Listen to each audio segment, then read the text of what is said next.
What's up, ladies and gentlemen, and welcome back to TD Fans Talk, home of the real Miami Dolphin fans. I got the strobe lights running because usually we use it for a celebration, but it ain't been too much to celebrate, so we're going to try to have a little makeshift party anyway. Shout out to my brother from another mother, my homie Dougley Durong in the building. I just saw him here, man. That's what's up, man. I hope everything's good on your end. We need to do that collab that we actually never did.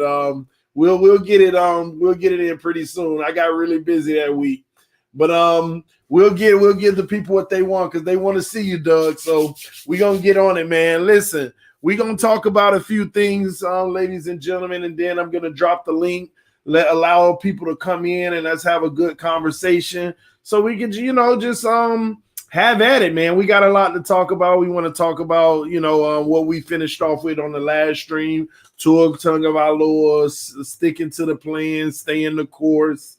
Before we get started, I did want to say a few things.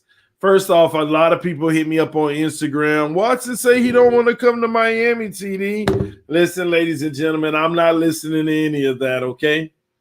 I mean, think about it. 3 weeks. I mean, hold on. A month ago, it was Watson's top teams were 4 teams. Then it came out that 3 of those teams he never said he wanted to go to. Then all of a sudden, the Jets and the Dolphins are the premier team that he loved to go to. Then all of a sudden, he would love to go to Chicago and the Broncos. And then all of a sudden, he would potentially going to the Raiders and this and that and this, New England.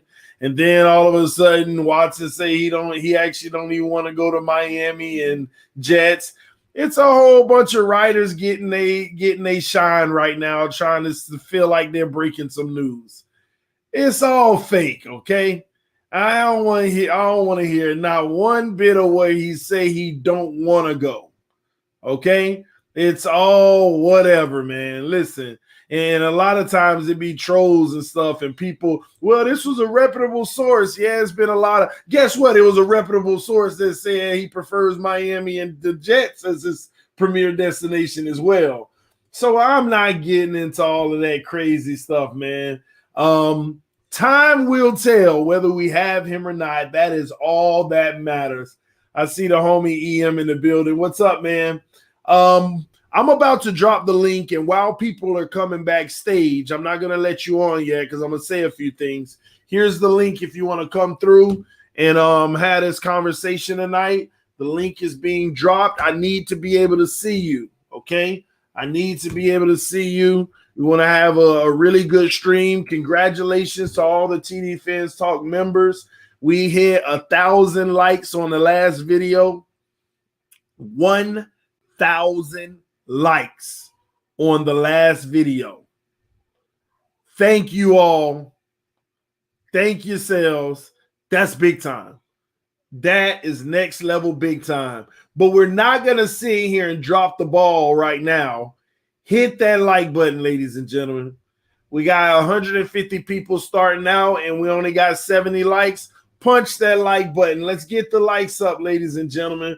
We hit 1K on the last stream. Listen, I know it's late and some people already sleep, but for my night crew, let's punch that like button. If you're appreciative of these streams, hit the like button. And everybody who donates to the channel, thank you for your love. Thank you for your support. It is always greatly appreciated as well. Man, we're just having fun, man. We're having fun over here at TD Fans Talk. If you haven't subscribed to Dougly Do Wrong, you're missing out. You need to go check out my brother as well.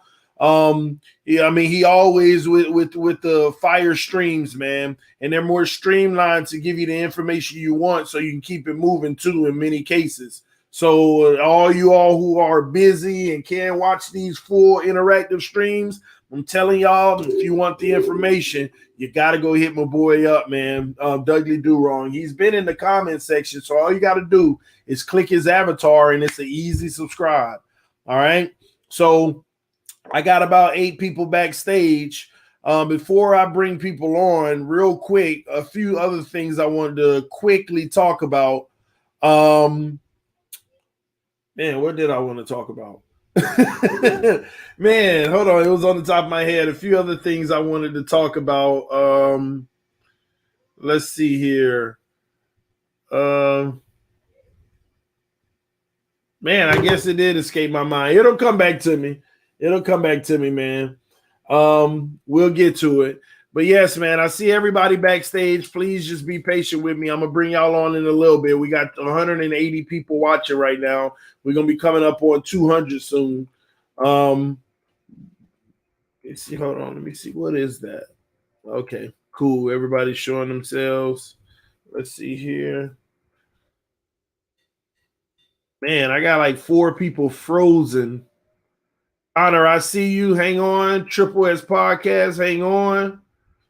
You see, Alexander, if you can show your face, that'll be great. If not, it's all good. You gave some good input on the last stream. I just hard to know when you're trying to talk. Gregory, I see you. Chris, you're frozen, man. So you might want to go out and come back in. On my end, you're frozen. Brennan, you're frozen too. On my end, so you might want to come in. And Ashton Tyler, you're frozen as well, so you might want to go out and come back in. On my end, you're frozen, so I'm gonna get ready to bring some people in.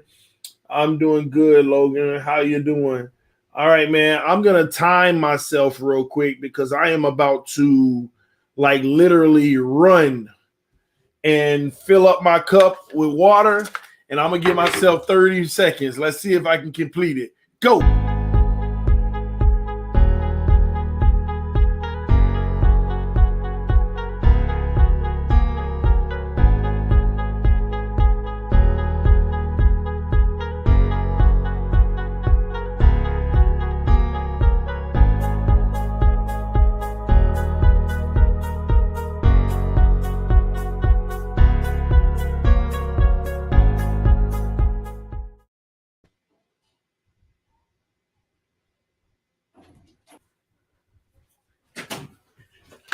I missed it. Man, TD getting slow, man. TD getting old. I'm an old man.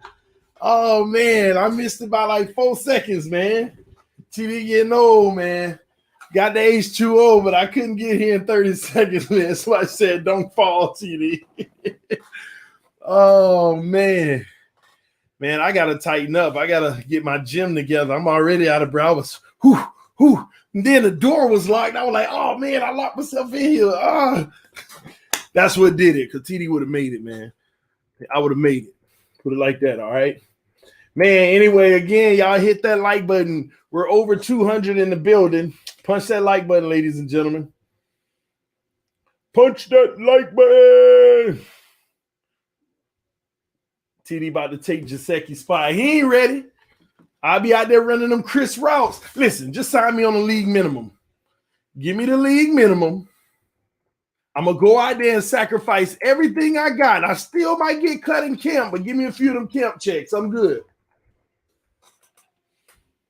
And don't let me make it to game day. 1 week. That's all I need. Give me one of them 1 week game check, baby. I'm good. It's good as gold. All right, man. Let me see. All right, anywho, let's go ahead and get started, ladies and gentlemen. I'm going to go ahead and bring some people in. I'm going to be asking the panelists some questions. We're going to try to have this organized to everybody that's going to be joining the chat. Listen, we're not going to talk over each other. We're going to have a productive show. If you have a question, listen, y'all ain't no kids. I ain't trying to baby y'all, but let me know you got a question, man. We don't want to talk over each other, try to fight to get in. Let's try to start having these streams as seamless as we possibly can. Man, I don't know what it is, Chris, but you're frozen again. Ashton, you're frozen. Colin, you're frozen backstage. And who is that other person frozen? Nah, they ain't frozen. They just sitting real still. And let me block this person because their name ain't appropriate for the stream. All right, so here we go. I'm going to start bringing some people in. We'll get started. I'm going to bring in Connor, Triple S Podcast. We got Kieran, Alexander in the building, and Gregory, T. Rich. All right, let's see here. All right, cool. All right, Cease 007 in the building said, I think you will miss the pass looking at Tannehill highlights on the big screen. Oh, C007, the biggest Tannehill fan of all time, ladies and gentlemen. Hold on, let me do something real quick. It's a nice hat, Greg. Man, I don't know why the homie Ashton. Oh, he's got the Tua. I don't even know if he can hear me.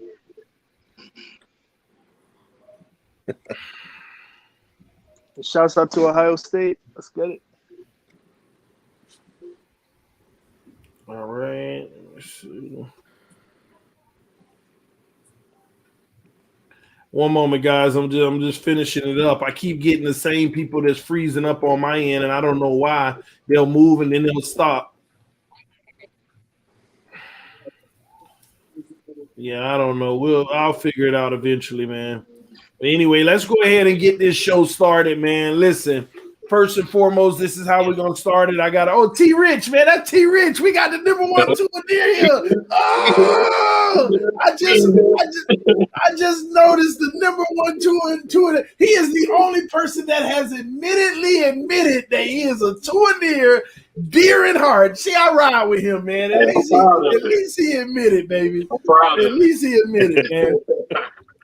All right, so matter of fact, T Rich, let's start with you, man. Talk to me, man. What you think about the free agency period so far?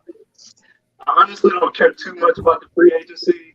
I'm really just, concerned about the draft and what type of young weapons you guys draft because I'm not a Dolphins fan. You guys. I'm a Tua fan. This how we rocking right here. The real number 13. So that's how we rocking it. The real number 13 at Alabama. Let's be clear. The only number 13 we respect. I like what the Dolphins been doing this offseason, getting that offensive lineman from Tennessee. That's a free free agent right there, or trade capital. And I think with that you can really go after a weapon, or you can trade down and get a weapon. You don't really need to draft Punai, or you can get him, or you can get a left tackle later in the draft. But honestly, I'm just here for the Tua slander.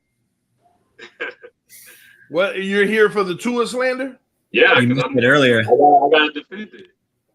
You got to defend it. I mean, what Tua slander would you expect someone to say right now? I don't know. You tell me, TD. You the number one Tua hater. I'm here for you. I'm saying, well, let me ask you this. T. Rich. What has been your main concerns about Tua Tagovailoa last year? Okay. I think Tua didn't make the wild throws, that one or two big throws per game. So I think when you look at when the Dolphins played the LA Charger, he made a guy miss, was running to the right, threw a left, and missed Grant. He makes that one throw is amazing. It's an amazing game. I think he missed 2 in the first quarter against Denver. He missed the one to Grant where he got intercepted against KC. I mean, we're talking about 1 or 2 throws a game that if he make those throws, we're saying, man, Tua had an amazing game that game. And I think he'll make that throw. I'm so glad that you're being critical, honestly, because that is a true assessment. There was 3 to 4 throws every game that he didn't make, Now, according to your definition, 1 or 2, but that's only the ones that he let out of his hand. But the ones that he actually held as well, that he never threw, see, I add those on. But they call me a hater for that, like you, T. Rich. So don't leave those out, T. Rich. Don't leave those throws. Don't see you come on here. You just want to talk about the 2 that he misfired. Don't forget about the ones where he just held on to it and the guy was open. But do I have any? Am I on there, or am I just tripping? I'm not too concerned about it. I mean, quarterback makes mistakes. This is a tough game. I mean, your favorite quarterback, Tom Brady or whoever, or Ryan Tannehill. Yeah. Don't talk about the GOAT. Don't talk about the GOAT. I'm not too concerned about it. As long as he makes the big throws. I mean, I like to call them fan throws, because those are the highlights that people want to see. Listen, man. Last question for you, and I'm gonna move on. When does Tua arrive? And you know what I mean when I say that. Yeah. This year, or is it 2022? To be fair. The Tua near me want to say he's going to arrive this year. But so we know to disregard that comment. Go ahead with the deep down. Deep down, I think it's going to be next year. I think we're going to see improvements in year 2. I think we're going to see a jump. Yeah. I think the Dolphins will continue to be competitive, but I think he will arrive as a superstar in year 3 and maybe even 4. But just to leave everyone with this, Dolphin fans, y'all are lucky. Y'all don't deserve Tua. So before all the slander starts, y'all don't deserve Tua. The only reason why y'all got him is because he got hurt. Y'all really deserve Herbert. But be glad you got Tua instead. Hold on. We don't deserve Tua, but we deserve Herbert? Yeah. The less on the 2. I wish it was that easy. I wish Tua MVP.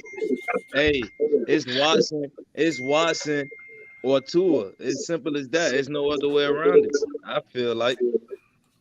And he's gonna make a huge jump this year, I think. Hold on. Why do you feel that way, Sinatra? Why you feel that way, homie? There's only 2 quarterbacks. I don't even like Russell Wilson. I know he only gonna be good for at least 3 more years, but I need a quarterback that's gonna last at least 10 years in our organization. So I'm really only banking on Watson and Tua. Watson is clearly the better player now. It's a lot of, like he says, a lot of slander about Tua, which is unfair, about mobility and all this other stuff, holding the ball, which he does. I just think he has a problem with not knowing when to go and when to stay. Either he's going too quick or he's not going at all. That's his only problem. But he's mobile. He showed us mobility in every game. There's no way you can say he's not back from injury. We just got to see the progression that we need every week and every year off season. Last year he didn't have no off season, no nothing. Just straight Look at his rehabbing. Look at his body already. Huh? Look at his body already, bro. He's gonna be mobile. He's gonna be way more mobile next year. But I don't think he's gonna have to because we're gonna get Hudson, and that pocket is gonna be nice. But we said that about Lindsley, right? Like, I don't know if we're gonna proceed. Hey, but here's the difference. McKenzie is tied to Hudson. He drafted Hudson. Lindsley. And this is the reason why. And that's the reason why. Hey, hold on, guys. Hold on. Let Sinatra finish real quick. We want to try to get everybody's point in good. No, I was just adding. They could go ahead. I was just adding. That's the reason why I want Watson. See how you're talking about certain O linemen. Honestly, you probably need 3 O linemen with Watson. You don't even need a whole stellar O line. You don't need to pay everybody. You can go cheap and fill some gaps with Watson. With Tua, we need everything to stand strong right now. Maybe in a couple of years we don't, but right now for next year, everything needs to be strong for Tua. And now Sinatra, here's the delicate. Oh, I'm hearing somebody as an echo, just so y'all know. So let me see. All right, I think the echo gone. But Sinatra, here's the deal, bro. Here's what makes me nervous about staying the course with Tua, and I got to be honest with y'all. This is what it is really for me. We've already determined he ain't a day one Deshaun Watson, Russell Wilson, and Dak Prescott. You know how those guys perform day one, right? We've already determined that. It doesn't mean he won't get there. But he didn't come in the league and bam, just punch people in the mouth, okay? And so we already know that this is a progression guy, a guy who has the potential to be great, but it's going to take time, development, especially, and TD is about to use the excuse, especially coming off of hip surgery, being removed from football, not having the cohesiveness with a new unit, no offseason, no PAs, no mini camps, all of those things happening. Even though other guys did, but he had more factors than your general person. But here's the piece that makes me nervous. Since we don't know 1,000%, we can believe it's going to happen all we want, and I'm more optimistic than y'all think. But let's go back to Tannehill. Tannehill got better every single year, in my opinion.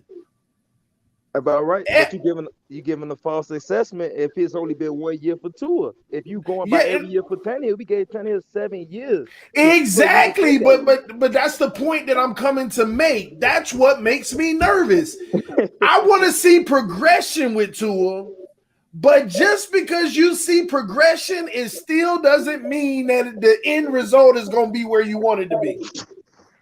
And that's what makes me nervous about, because I'm one of these individuals that say 2022, zero excuse. He should be rocking and rolling.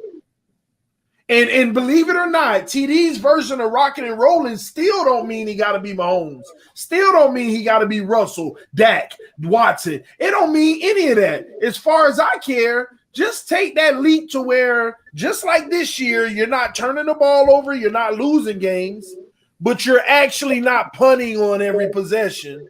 You're not having streaks of just bad play and then good play more. I want to see a good, well-rounded quarterback where, okay, he misfired on that third down. Okay, okay, he made a little mistake here and there. That's fine, but y'all know what I'm talking about with these guys that keep getting better, but it still don't matter. He still ain't the guy. Okay, let me give you a perfect example. I don't want Derek Carr. Kirk Cousins. I don't want Kirk Cousins. I don't want Carson Wentz outside after he balled out. I don't want what's his name that replaced Carson Wentz and won the Super Bowl? Nick Foles. I don't want the post Super Bowl Nick Foles. You see what I'm saying? I'm naming all these quarterbacks that ended up like right now. You consider them middle of the road. We drafted him number 5 overall to be at least that very next tier, you know, and that's where I'm at with it. But we got to sit back and be nervous about it the whole time and never know if it's really going to transform. We just hope that like this year, we just hope he come on the scene. Like literally, you can troll me all you want. You can come back and yell at me. Trust me when I tell you the best thing for the Miami Dolphins is for Tua to make TD eat his words, and I'm going to be so excited about it. Because if we get that to happen and we didn't leverage the farm, oh my gosh, boy, that's the real humble pie. And I'm ready to eat it. Give me a full plate. But again, that don't change the way I feel right now because that hasn't happened. So how confident are y'all that it's actually going to happen? Hey, I'll tell you how confident I am. I put $100 that I already betted that he's going to be MVP. And I think the odds were like 1,200 to 1. And watch. That's how much I got faith in him, man. We gotta be realistic. And I didn't want to, guys. But I hate how he has been criticized. If Herbert didn't go out and blow it up, he would not have got criticized like he has been, man. He did a solid rookie season, especially coming off the injury he had. Fighting with Chan Gailey. Him and Chan Gailey never was on the same page. I mean, he wasn't phenomenal this season, but he was a solid rookie. That's just my opinion. And Herbert didn't blow it out the water. Hold on. He wasn't a solid rookie. He was solid coming off that injury. Listen, man. Hey, Florida boy, Kentucky grown. You bet $100 that Tua gonna be MVP. I respect yes, sir. Hey, bro, can I get some of that action? What you want? If Tua is MVP, you got your Tua jersey coming your way, and that same $100. If he ain't, you gonna donate it to the charity of my choice. With yes, that sir. stimmy. With that stimmy yes, sir. You want some of that? TD, TD, you might well do 2 jerseys to $100 because he ain't gonna win that. You might as well just give him 2 up. Might as well give him 2 jerseys. Hey, what about throw up that stimmy check?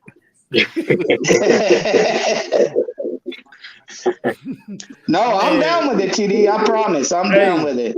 Listen, it's gonna be put it like this: as soon as the MVP is named next year, if it ain't Tua Tagovailoa, whatever foundation that the Miami Dolphins donate to, because every week they doing something, and I get the notifications. Whatever one it is, I'm gonna be hitting you up, bro, and we're gonna be sending $100 from TDPHINSTALK. Yes, sir. All right. Come on, Tua for MVP. Hey, hold on. I'm gonna talk to myself about that too. Find out about that charity. Tua, I just started to make me laugh. Tua gonna win the MVP next year. I mean, I wouldn't doubt it. Oh my gosh, man! Hold on. So he said Tua had a solid rookie year. I agree.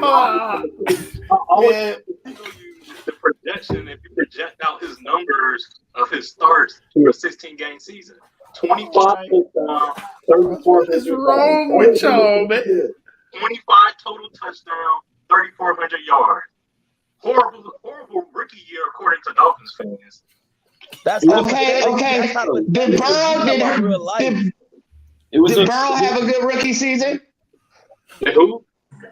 Did Burrow? I was asking them. Did Burrow have a good rookie season to y'all? I think so. He was played solid. just as minus games, didn't he? Huh? Didn't he play just as minus games as Tua? No, Yeah. he played less. He played less. The same 8 or 9, something like that. And he put up more numbers than Tua, right? No, they're he Go ahead, Rich. He led the league in pass attempts, 40 attempts per game. Him and Justin Herbert led the league in pass attempts, 40 attempts a game. Mm-hmm. Joe Burrow yards That's because they're behind. check this out. Joe Burrow yards per attempt is 6.7 yards. Tua is 6.3. So according to y'all, Joe Burrow was a check down player as well. He was. Listen, honestly, He was. honestly, He threw the ball a lot. Tua was the best quarterback coming out to me. I didn't care about Joe Burrow's season, none of that. Only thing that hindered Tua was his injury. I still feel like he's the best quarterback. The only thing is I was scared of the injury. I don't know tomorrow he can get hurt, and then our whole future is just what? That's the only problem. I mean, that's fair. I don't care about nothing else with Tua. I believe him. I know he's gonna grow, but that's what I'm nervous about. And getting Watson, at least I know right now he can take this team right now somewhere. I just got an update from Bleacher Report about Watson that San Francisco and Denver is his top destinations. That's from Bleacher Report. Listen. They were waiting. Listen, don't listen to one bit of that. All rumors. Please don't listen to one bit of that crap, man. That is Bleacher not Report, his though. top. Yeah, the Bleacher Report said that the Dolphins and the Jets was his top destination. Like 3 days ago. That's true. Like, bro, these ain't nothing but people that sitting there. Go ahead, Kieran Davis. They literally said it like 3 days ago. Dolphins and Jets favorites to go get it. Like, they change every other day. They just need a new rumor. Listen, man, y'all really paying attention to that mess, man. Listen, trust me when I tell y'all, this ain't nothing but some of the top people trying to put their name out there as if they know something. All right, they waited for the clouds to clear with Chicago. They waited for Houston to get another quarterback, and they waited for everybody else to get a backup before they start talking about other teams. If Chicago never did what they did, you would have never got that report tonight. I guarantee it. You would have never gotten that report tonight. Had they not signed Tyrod Taylor down there, you would have never gotten that report tonight. That ain't nothing but people trying to put their name behind something that they know ain't going to happen. But it's all right. That's part of the game. I got to say, though, I think T. Rich can back me up on this one. I think that there's nobody on the roster that works harder than Tua. And I think that if you give him a full offseason, he's gonna prove us all, like all the doubters, he's gonna prove them all wrong. Hold on, bro. Let me get something straight. You mean to tell me you're gonna sit here and tell everybody that nobody on the roster works harder than Tua? I think so. What evidence? You know what? Because I hear people say stuff like that a lot. What evidence do you have that Tua works harder than everybody else? Like there ain't 50 guys busting their behind right now. Listen, I get that, but it's the fact that he's been doubted most of his life as far as his size, and he's been able to work off of that and still use his talent to get to where He's he got is. the most to prove. Jakeem Grant probably working harder than him right now. If you're going to use that logic. Well, TD. No, hear me out. I say if you're going to use that logic, Jakeem Grant's probably working harder than him right now. It takes a lot more than just working out and being a quarterback. There's a lot more to it. They're all actually working out together. Kinley, Grant, and Tua are all working together, working out a part of that group every day. I don't know why Grant out there. He gonna drop all the balls. He needs to learn how to catch a cold. He can't even catch COVID. Y'all gonna look up, and Grant gonna have a good season this year with the boy. I hope he does. What's a good season? TD. What's a good season for you? The first 4 games this year. What's a good season for you? For Jakeem Grant, 700 yards. Maybe That's not happening. What's not happening for you? What happened, T. Rich? Maybe 1 or 2 returns for Grant, 700 yards. That's sweet. like that. What y'all got to understand is that's top notch. Yeah, if Grant pull in 700 and continue special teams play, but you know the reality. Let me say this too. Grant can give us 550 yards this year, and it would be a win, as long as our starters are where they need to be. See, Grant was never meant to be the freaking starter, y'all. Y'all got to understand the man filled in. He was filling in, getting more reps than he had ever gotten in his career. He was not supposed to have that many reps, but we dog him for being something that we never expected him to be when he was. See, before he was a starter, everybody was somewhat all good with Grant. Grant is good special teams, and sometimes he makes a big play coming across the middle on the outside. Yeah. But all of a sudden, the microscope is on him. He's the number 2 guy, and now we want to treat him like he was supposed to be Julio Jones or something. It's unfair. And the Tuaneers did it because they want to make sure that a little pressure got off of Tua because everybody want to talk about the balls that Grant dropped the Tuas, but nobody want to talk about the balls that were overthrown to that Tua threw to Grant that were overthrown wide open deep. Broncos game. Wide open deep. Nobody want to talk about that stuff. So we gonna keep it fair and copacetic over here. Go ahead, Rich. I see your blood boiling. I knew. It's easier to catch the football than to play quarterback. That's all I'm gonna say. I'm not gonna dispute that. I'm not gonna dispute that. But at the same token, you make it harder to play wide receiver when your quarterback ain't getting you the ball. You can't catch it if you're not gonna throw it. You know, hey, y'all know when I knew Jakeem Grant wasn't gonna last when Albert Wilson got signed and he was starting to do what we thought Jakeem Grant was gonna do his rookie season. But why you say he wasn't gonna last? But he's still here. When I say last, I didn't mean last like that. Of course, he lasted by default. Like you said, he only played last year because people was hurt. He lasted by default. He was still gonna play, bro. They actually gave him a new contract. Y'all forgot that? No, I'm not saying he wasn't gonna play. What I'm saying is they tried to give him a bigger plate, but he was still gonna lose the battle inside camp and practice. He wasn't gonna beat Albert Wilson in practice. He still was gonna be on the back end and still just punt returning and kick returning. Wilson's got way better. That's true. No, he's right. Albert Wilson came in and did exactly what we wanted out the gate. Soon as everybody was mad that he was hurt. Everybody, because we knew that was a weapon. Even this year, if Tua had Albert Wilson this year alone, it would have made sense. Hey, bro, that's the one guy I'm waiting to see with Tua Wilson. Wilson's I don't think Wilson's gonna be here. You think we're gonna cut him? Yeah. But I mean, look, we ain't cut Grant, we ain't cut Fledglum, we ain't cut Hearns, there's so many people we could cut. We haven't done nothing. Just wait until tomorrow. Wait until tomorrow. All right. Yeah, wait until tomorrow because that's when free agency officially starts. We should cut Hearns before we cut Wilson. Hearns is on the way out. And Hearns only cost Fledglum. Fledglum got Sinatra's right. So what's Alan Hearns just in case somebody get hurt? Albert Wilson, you can let go. That's $3 million. You need that somewhere else. He's injury prone though. Yes, Wilson is injured. Alan Hearns is not gonna play. He's a precautionary player. When somebody hurt like Preston, that's when we call on him. But he's not gonna see no PT. We're not worried about that. Yeah, I don't think so. I think Hearns is gonna get cut too. I think he's most likely gonna get cut. Hearns, Wilson, Fedulum, almost like going to get cut. And don't be surprised if Bobby McCain is on the way out too. I'd say that. Man. I don't want to see that, y'all. Hey, and another thing is this. Bobby. But I need an upgrade. I'm tired of it. I need an upgrade. So much, man, that Kansas City game, though, man, that showed me so much how much Bobby did, dude. As soon as he went out, Tyreek Hill burns us. All right. Who are we going to replace with Bobby? Sorry. I want to say that's how sorry Fredulum is. That's not how good McCain is. Or Brandon Jones. Alexander, let me ask you a question. Alexander, right now. Leaving, but you got to think about the replacement player who replaced McCain. He trash.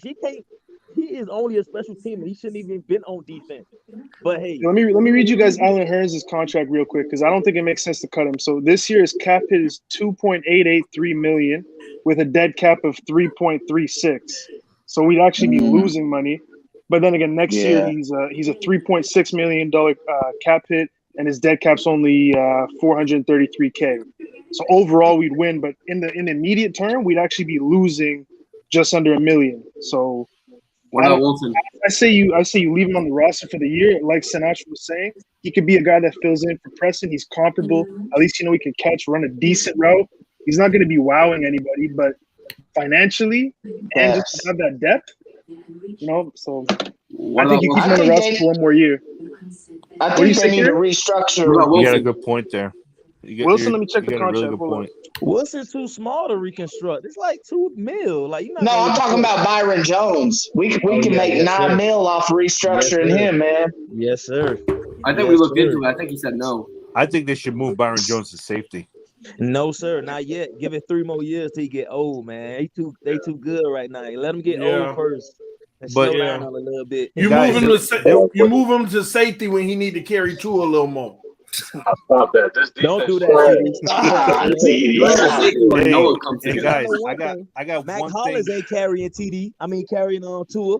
Mac Hollins and Lynn Bowden. Who was those players? They were 4.7s. They were 4.7. Malcolm Perry. Hey, what happened to Tua is gonna come in the league and make the receivers better? I didn't say that. I didn't say Hey, like that. let me tell y'all why y'all wrong, because he had better numbers with them backup players than he had with the starters. You know why? Come on, TD. You think if Preston would have? I ain't gonna talk. He was controlling them. When those players didn't even know what routes to run. He was telling them what routes to run. It was more of a lesser stardom listening to him than the Devontae's doing what they want, running whatever they want, however they want. Because if you saw what game that was, I think after the third game, they started running their streaks inside the corner instead of outside the corner because Tua was throwing it better left-handed inside the numbers. So this Tua was telling them what route to run. Then why nobody was telling him what pass to throw? Yeah, what like he couldn't get to a second read. I said that was his problem. He couldn't get to a second read. If he's telling them what routes to run, he should know what they're doing. Chan Gailey lost faith in him though way too fast.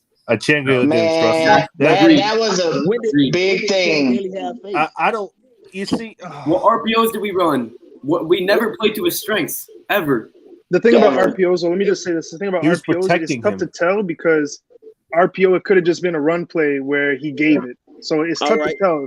There's a lot. There could have been 30 RPOs that we didn't even know was an RPO because he gave it.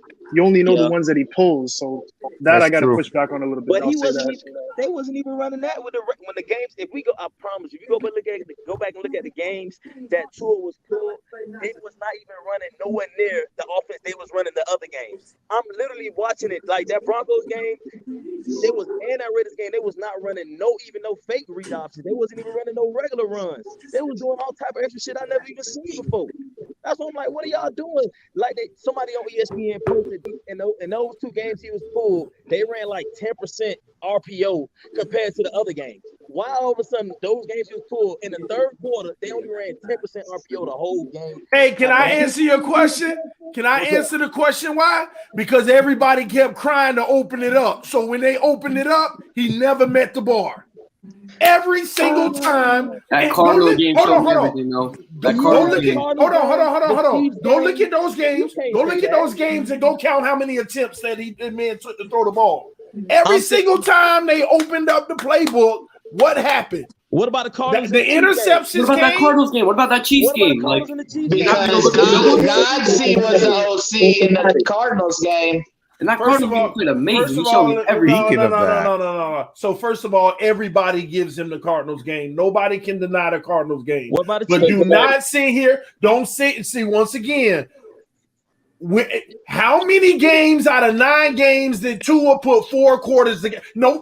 Let me back up. How many games? I'm gonna even make it even sweeter for y'all. How many games out of 9 games did Tua put 3 quarters together? I ain't even gotta say 4. How many times? The Cardinals game, not the Chiefs, not the Chiefs. Chargers. He didn't. Man, the defense did. No, the Chargers game, he didn't. I mean, he didn't excel, but he didn't do nothing wrong or nothing. He did play good that Chargers game too. Listen, anybody else want to name out of 9 games how many? Give me a number. Okay, I'll say 4. I don't even count that game against the Rams. That was just like an incomplete. Like we didn't get to see anything. Honestly, TD, you can't compare that. TD. You compare it to like the future compared to now. Like 9 games in the NFL. See, bro. What he did in those 9 games ain't bad. That's coming Sinatra. Sinatra 305.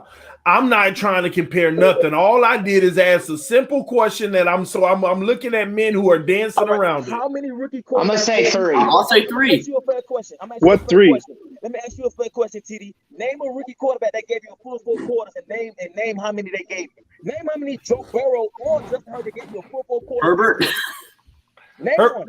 Herbert gave you 80% of Herbert games. He gave you 4 quarters. No, he didn't. That's 80% of Herbert. 80% of Herbert games. He gave you 4 quarters. Herbert went toe to toe with Tom Brady. Man, Herbert was in every single. Herbert was in almost every single game. And then when he got blown out by the Patriots, y'all want to talk about no.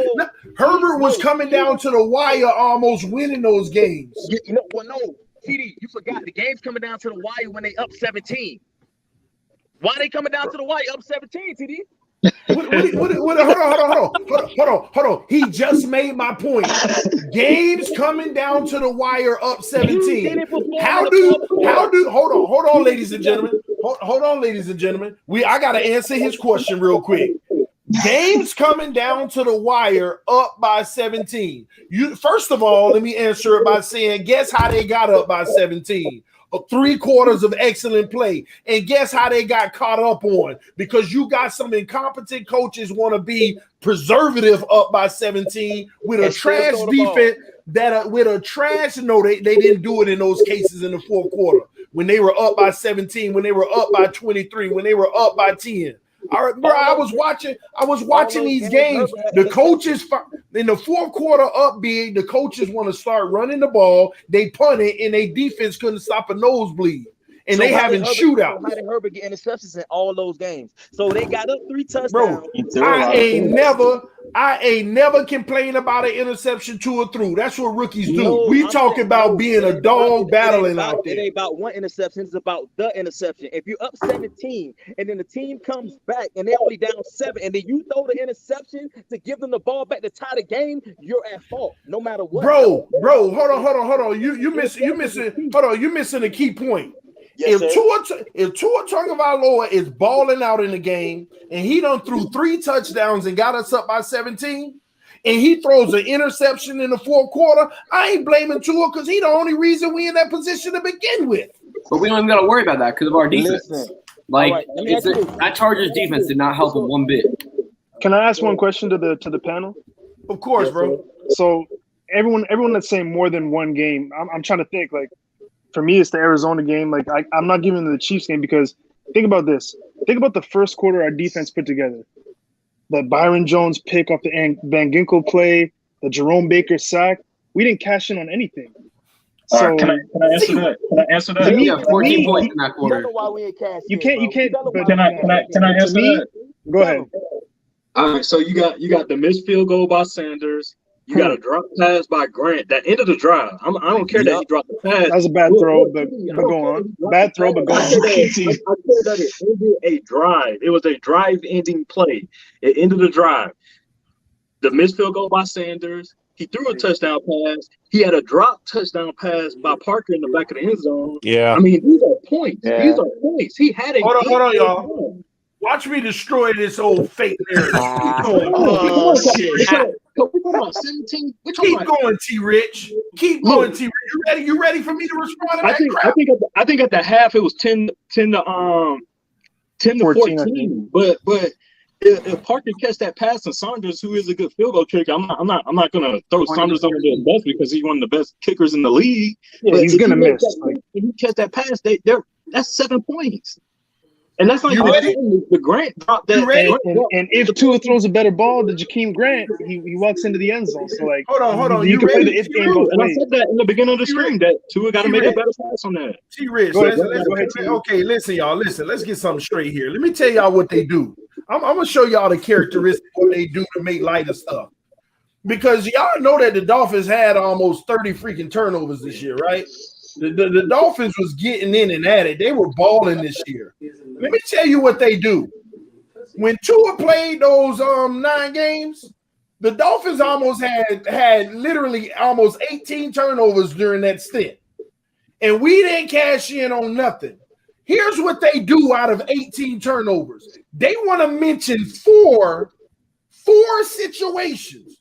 Now, I want y'all to think about this. 18 turnovers, and you got 3 downs after that. 18 times 3. Okay? 54 plays, and you don't get nothing out of it, and y'all want to mention 4 plays. 4 plays where somebody dropped something. 4 plays where somebody missed this. Bro, 54 plays. I'm giving you context. I'm talking about points left on the board. I'm talking about drives. And Triple F Podcast said he played bad the first half. No, you know what? I didn't say that. I said he put together a full game because he turned up in garbage time, honestly, in that game. Let me tell you who took the first half. That's garbage time for a rookie. That's garbage time. See, that's what y'all. No. How are you calling that garbage time for a rookie that missed all his time and against the Chiefs, the reigning Super Bowl team? How is that garbage time?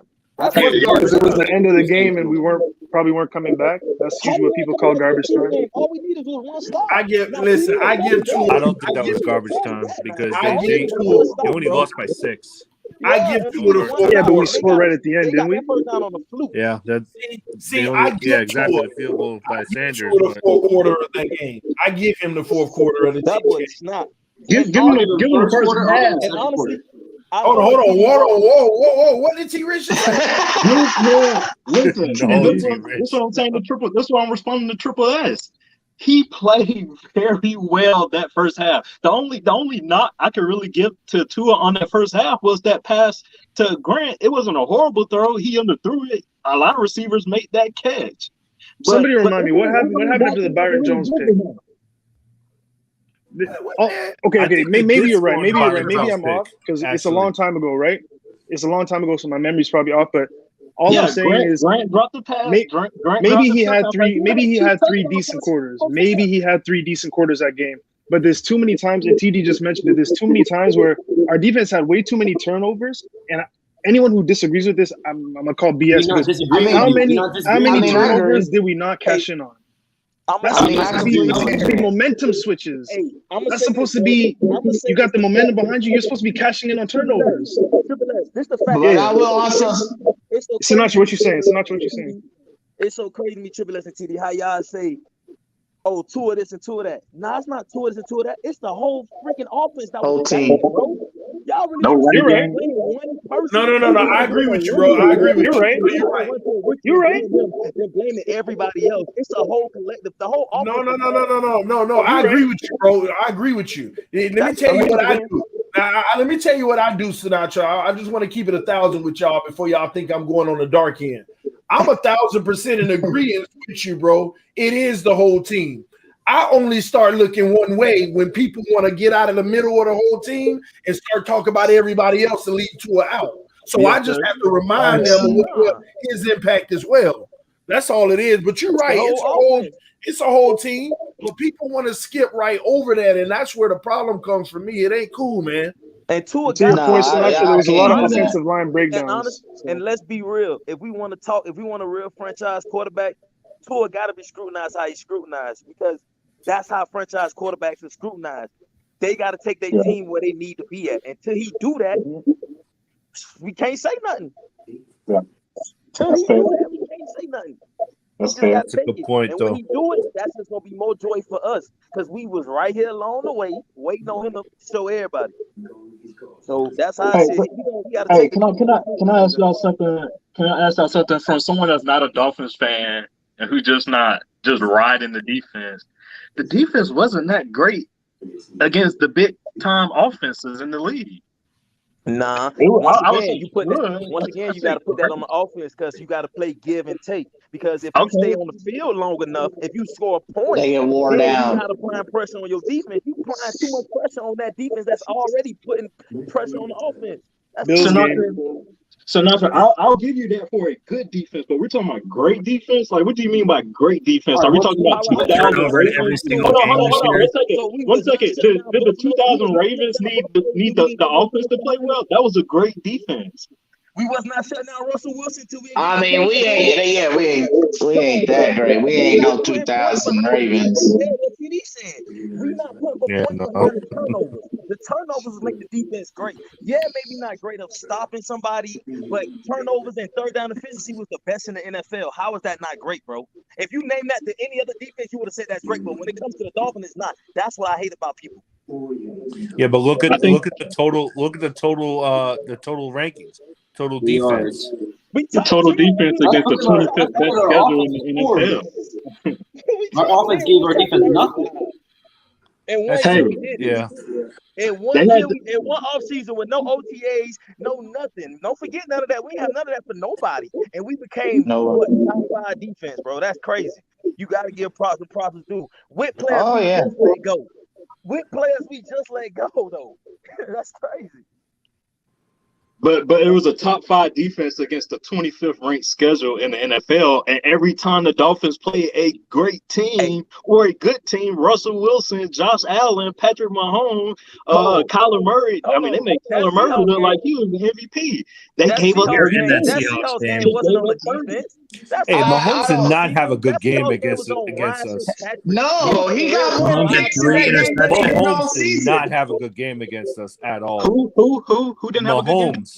Mahomes did not have a good game. He had more picks in that game. But he had 400 total yards. When you throw that many times, bro. But look at the picks. Look at the picks compared to the TD. Look at the QBR. It wasn't that great. I'll give you this. And TD said this. I remember TD said this during the stream. In the first half, those interceptions, they were uncharacteristic interceptions for Patrick Mahomes. It wasn't like the defense was forcing him.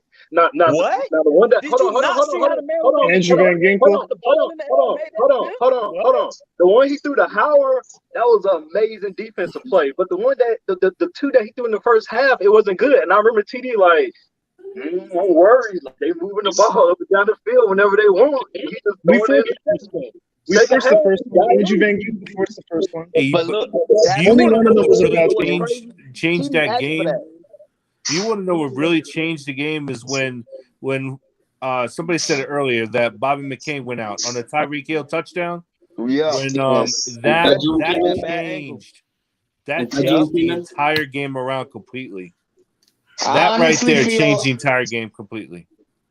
Yes, brother. I honestly feel like if he didn't go out, if that play didn't happen, I honestly feel like we would have won that game. And he got beat deep by Tyreek too. He got beat. Ladies and gentlemen, I need y'all to be silent for about 5 minutes for me, because y'all know I don't allow people to say no ridiculous stuff on this channel and think they're gonna get rid of it.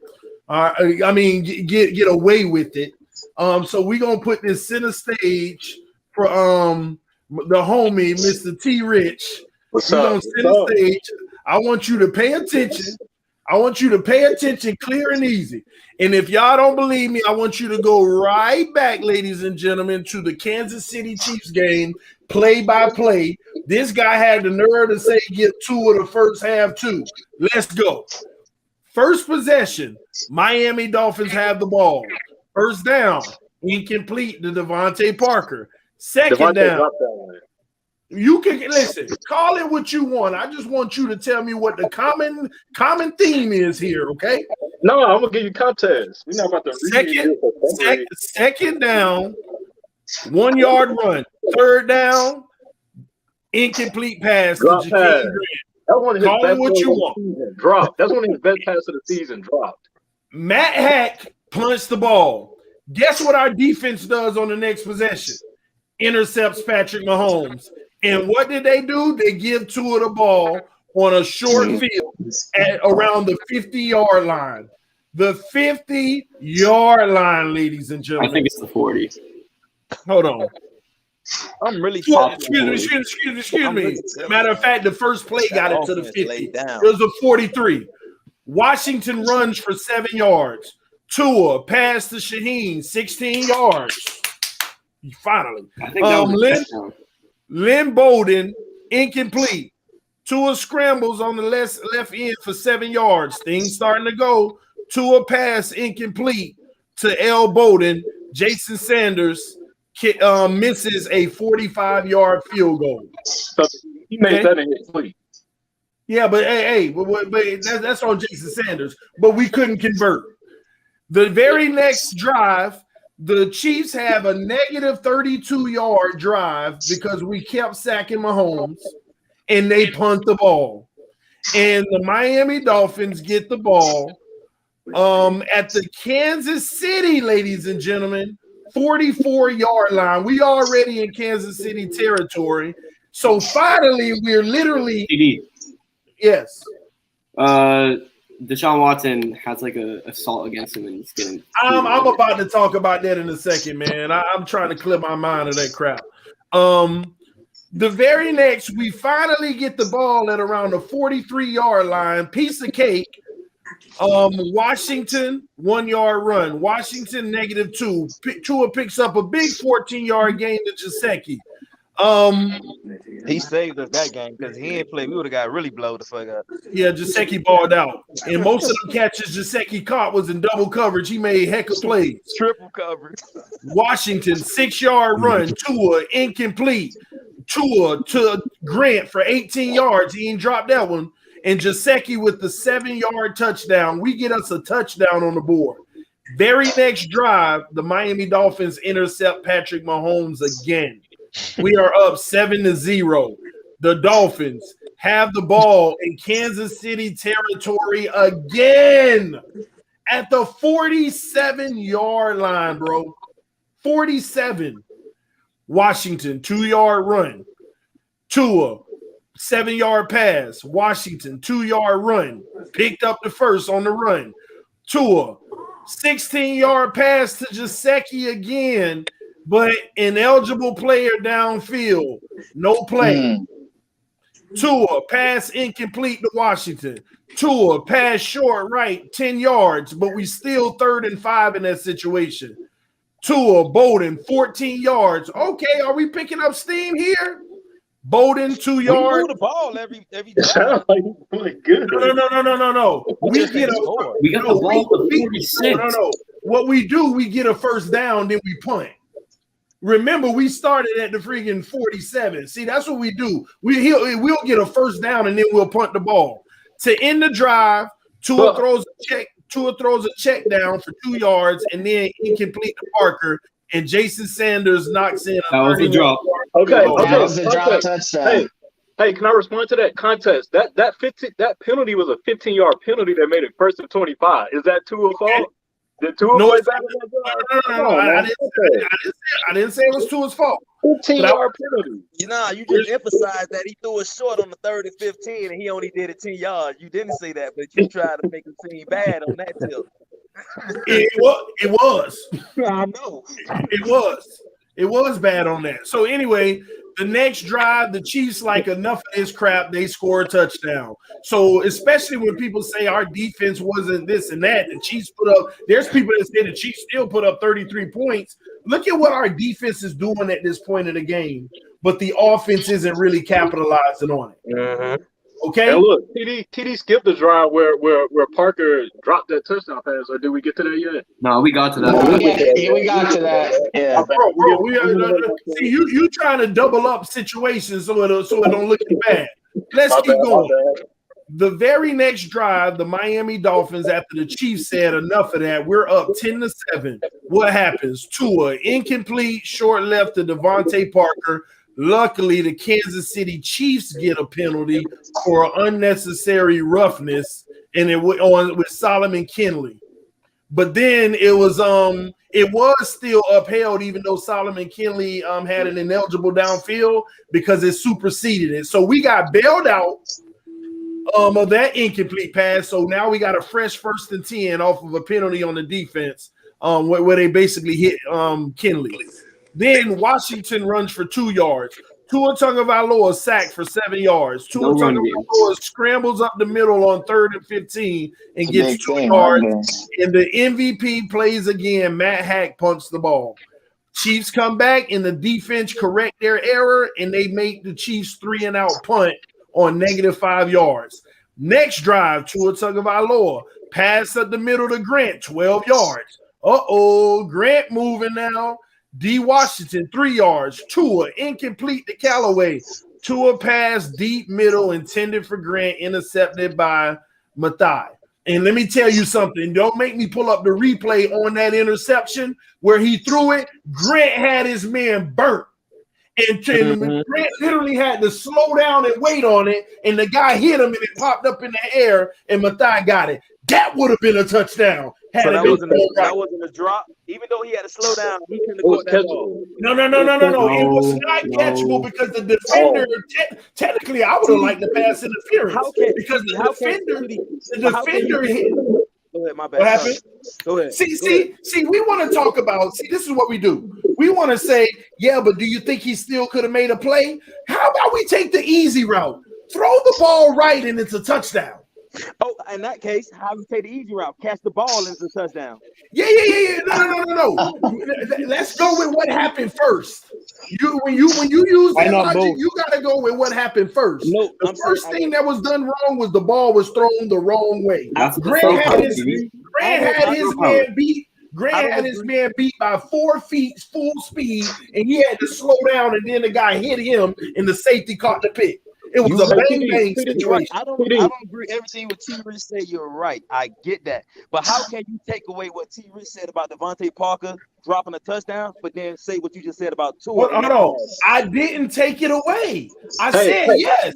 That could have been a touchdown, but this is where it doesn't. This is where y'all all at. It could have been a touchdown. Needs to cease. Hey, TD. Hold on. I ain't with that. Go ahead, T. Rich. The first thing that went wrong on that play wasn't the pass. The first thing that went wrong on that play was Tua had a free rusher running straight towards him, and he dodged him. That's the first thing that went wrong. Are you missing? Are you replay? You watching the replay, Alex? That's the first thing that went wrong. I mean, it would have been an amazing play, and balls get underthrown. If a receiver has his man beat and the ball is underthrown, that's like a automatic completion. I feel like the perfect way to explain Tua rookie season, he played timid. That's it. It's simple as that. He played timid.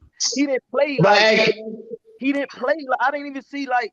Even people say he didn't force throws, say they can't be wide open like college. Bro, all his throws was forced, like nobody was open. What is they talking about? So that's one reason I don't agree with the media.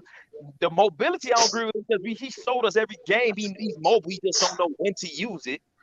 It's just all those facts that they trying to put onto his labels is wrong labels. Yeah, he wasn't great, but honestly, he was a rookie, and all that stuff they talking about is really just false narratives they running with. If you really watch it, you will see it. We ain't got to think about drops and short passes. That happens. The great quarterbacks and the great receivers, short passes and drop passes. That's what happens. I don't want to nitpick about that. Let's look about the whole totality of it.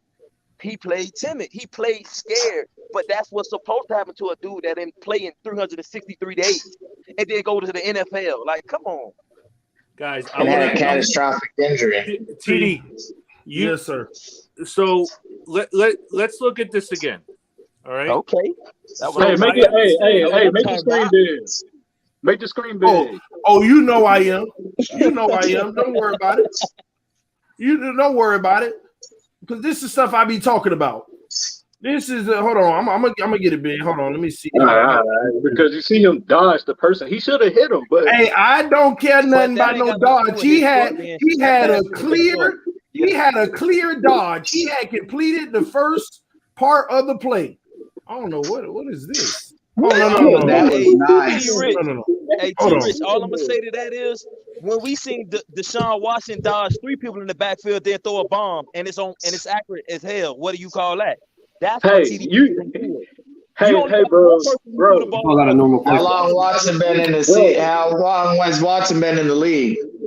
And bro, you should rookie season. Let's not talk numbers.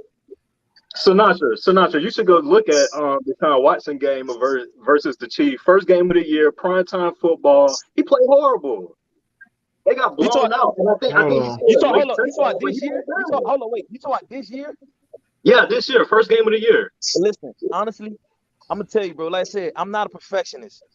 NFL pro is prone to have a bad game or two, bro. Like, come on now, you're actually asking for unrealistic stuff. That's all I'm saying. You're gonna have a bad game or two. That's cool.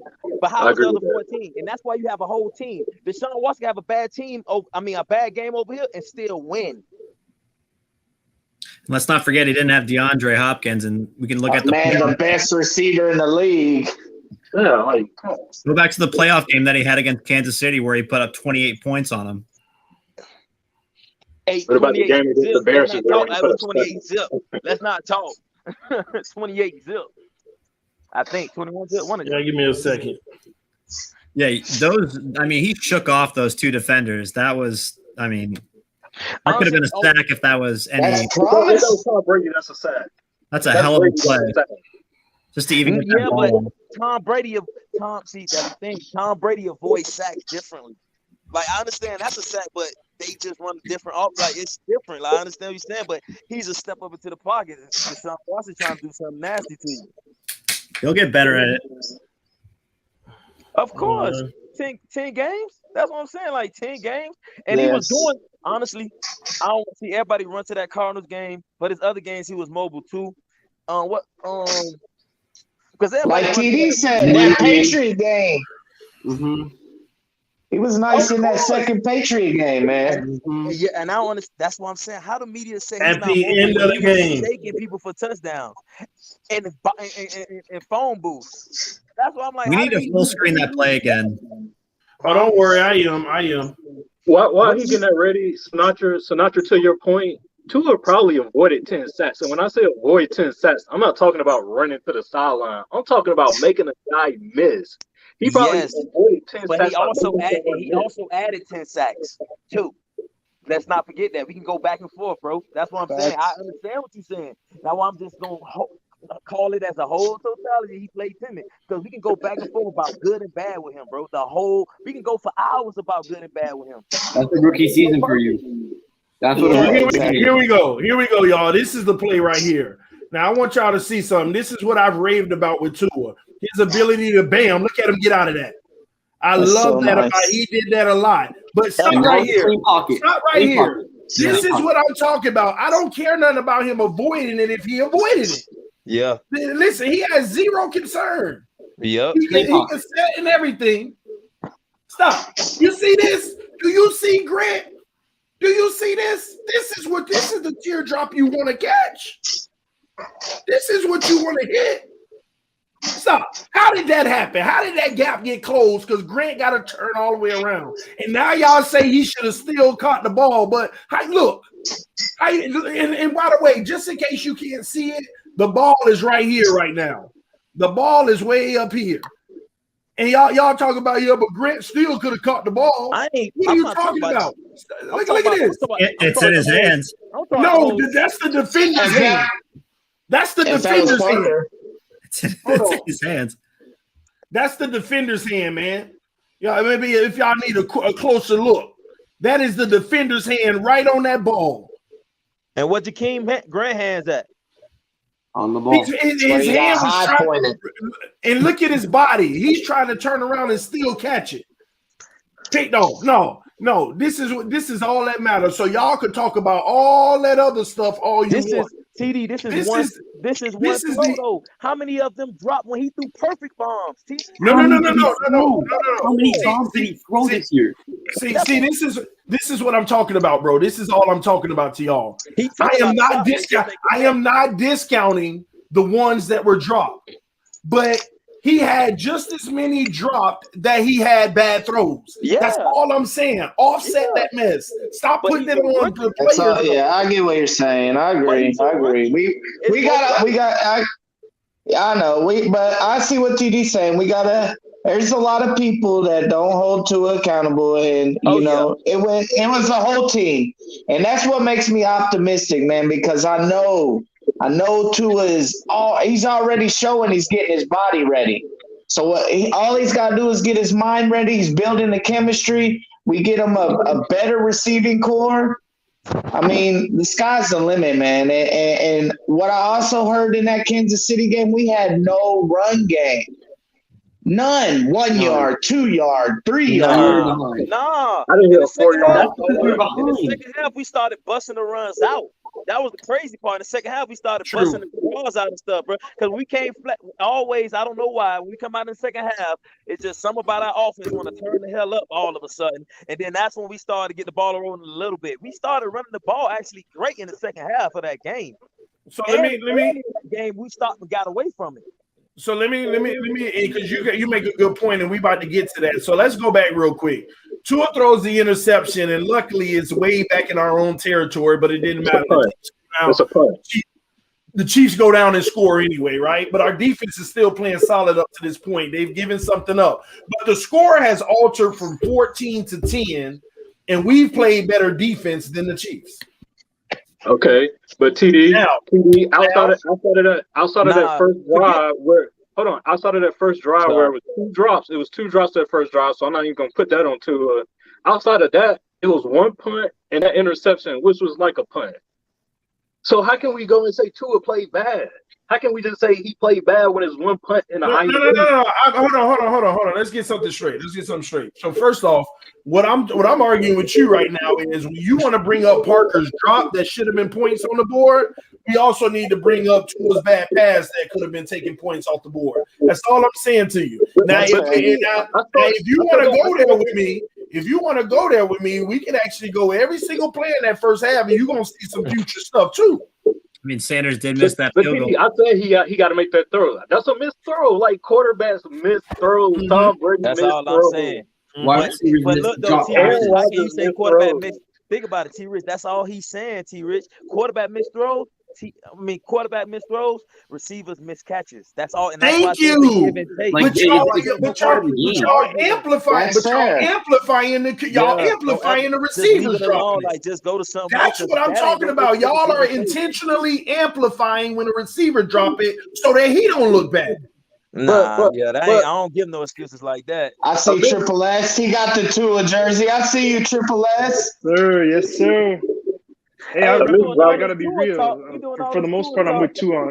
I'm with TD on that, to be honest. Because it's true. A lot of people want to ignore the bad and just focus on the good and put the bad on everyone else. But that's not going to do any good for Tua. It's not going to do any good for us. It's going to lead to a Tannehill 2.0. If we never can acknowledge that he's not, we're the only one. This is if he doesn't take that step and he continues playing like this, but people never hold him accountable. How long is it going to be until we say enough is enough? Is it going to be 7 years? That's why I rock with Tua on that. I keep saying Tua with TD on that opinion. Me too. We got to have a contingency in place. I agree, 100%, and hold him accountable. You can hope, but listen. Who are we to hold Tua accountable, bro? He's playing for the Dolphins, bro. Brian Flores is holding him accountable. You think he worried about us? That's what you not realizing. We don't. He's getting held accountable. You think he don't know how bad he ain't even played bad. He's saying to himself, bro. He knows it, bro. He hear the noise, bro. He knows. He knows. That's what gives me optimism. He know it, bro, and he's not. And one thing I can always respect about Tua mentally, that's why I said I never worry about anything about Tua except the injury, because I knew mentally he was the guy. From college, I knew how he moved in college. He was the guy to lead a franchise. The only thing I'm worried about is him getting hurt. We don't know. That's why I'm telling you, I'm praying to the stars that we get this center, man. I don't know if you checked out some of his highlights, man. That man is a monster, bro. Forget Lindsley. Yes, this man is a monster, and he's tied to McKenzie. If we get Sewell, Cosme, one of these top tier tackles, and we get Hudson, bro, that old line is gonna be solid. Hudson had 3,445 snaps or whatever, and he only won in 3 sacks. Three. How do you do that? I'm gonna ask everybody a favor for me. I know y'all probably done did it already. Go look at Rashad Bateman tape. Hey, If we keep he's Tua, nice. he's the best receiver for Tua because he runs that slant the best out of any receiver and that's coming out right now. He takes it to the house. He's 6'2", running the 4.4. You said Bateman? Bateman. Go look him up. All he runs is slant. Yeah, no, I know. He don't run too many routes, but that slant route and that go route is definitely him. And that's what you're gonna give him the slant. You're gonna give him the go over Jamar Chase. No, honestly, you said the slant and the go is him. Honestly, if you want to really ask me, if you really want to talk to me, I'm getting rid of that whole receiving core and adding up on everybody. If you really want to talk to me, I'm getting rid of everybody and getting a whole new receiving core, bro. So this is about Bateman. I love Bateman, but Bateman's not better than this place, bro. Real quick, we're gonna continue the conversation, but I still got to get on T. Rich. All right, because he talks about Devontae Parker dropped the touchdown, right? And all y'all brought that up. Now, let's watch this. I want y'all to watch Devontae Parker in the end zone. Oh, that's beautiful. Nice throw, nice extension. Oh, look at that defender. Got the hand in his face. Still wanted to come down, but that's tough. That's tough. But you want to know what you should be paying attention to more? You want to know what you should be paying attention to more? I want you to watch Jakeem Grant on this play. Monday night downhill. You Monday see morning quarterback. Monday morning quarterback. No. Ain't no Monday morning because it don't get no easier than this. Watch Jakeem Grant at the bottom of the screen, and you tell me should he have gone to Parker? This is what I be talking about. Tackle your touchdown. Tackle your touchdown. But TD, that's hindsight. Like he read the play. He fit the read. He really went to a mismatch. You can tell how he threw that. He threw that knowing that. You want to know what happened? Y'all want to know what happened? Parker went into that huddle and he said, "Tua, throw me the ball, baby. I got you." I don't think that's what happened. You can call it whatever you want, but you saying it's a mismatch. But let me help y'all understand where the ball is right now. This is a jump ball, ladies and gentlemen. This is a jump ball. That's Devontae Parker's strength. Yeah, that is his strength. It wasn't a DDP. He wouldn't have threw it to him. That's all he does is catch jump balls, bro. You can call it. He's not about to beat somebody on the Honestly, TD, on everything, I'll put $100 on this. I would rather throw a jump ball to Devontae Parker to that slant to the King. I swear to you. I'll put that on everything. And you know what? That's why you would have had an incomplete pass because here's the issue. Look at this. And I'm going to tell you now, this was a design. Actually, this was a play that was supposed to go to Grant. This was a design pick play. Do you see this pick happening right here? Do you see this happening right here? Cleared it out. Design. But Tua already made up his mind at that point. No. He didn't make up his mind. He's sitting there looking. He's looking at Parker. Look at Parker. Look at Parker. Look at Parker with double coverage right here. Parker man is beat. It's an out route. It's an out to the corner to the pylon.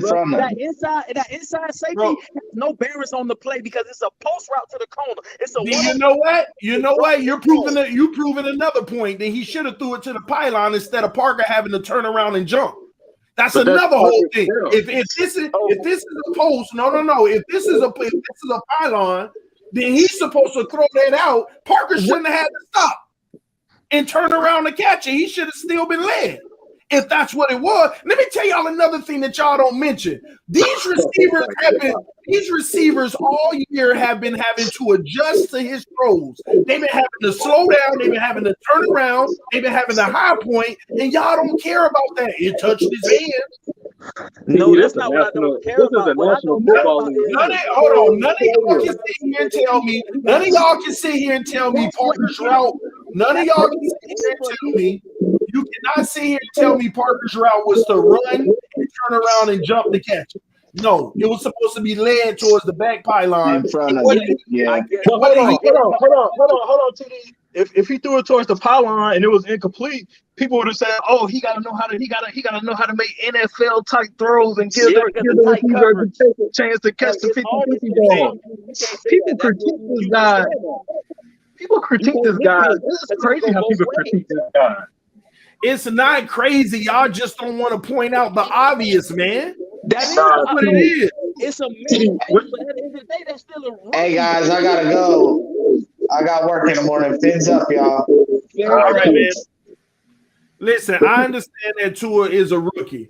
All I'm saying to y'all want to get more. Y'all want to get more on Devontae Parker on a drop that actually had a hand in his face, then recognizing that Jakeem Grant could have walked in. No, what I'm saying is, I'm thinking that was like whoever said it. I'm thinking it was pre-planned. You're right. It was a misread. But I'm telling you, you could tell how his eyes never moved. That play was going to Parker if he got that step that he thought he got. As soon as he saw him get that step, he threw it. But then they yell at me for saying, you know what, Sinatra, you might be right. But then they yell at me for saying that he don't read defenses. No, I don't think he don't go through his reads. Defenses. I just think he don't read them as fast as he think it is in college. And that's why I say all that comes in time, though. Nah, bro, no. Let me tell you, he didn't have to in college because those guys were always wide open. And here's the deal with Tua Tagovailoa. You're wrong on that. Here's the deal with Tua Tagovailoa. You are a rookie. Go through your freaking progressions, and guess what his progressions would have did him on that play? You are a rookie. Go through your progressions. Your progressions would have gave Grant the ball right here, and he would have had a oh, y'all ain't even seeing it. He would have had a freaking safety back here, one-on-one with full speed. That's end zone.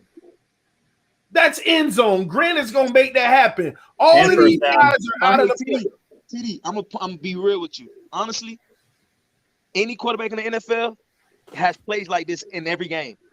Tom Brady would have dunked it down to Grant with a touchdown. You know why Tom Brady would have did that? Because he's a check down master. He would have threw it to Jakeem Grant regardless. He wasn't. Well, guess what? But Tua needed to go back to what he good at, checking down, because every time he takes a shot.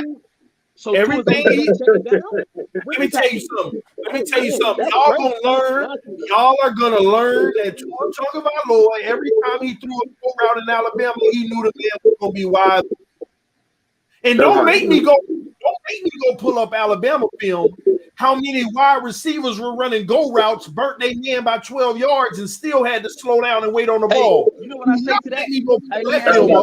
Let me ask you this.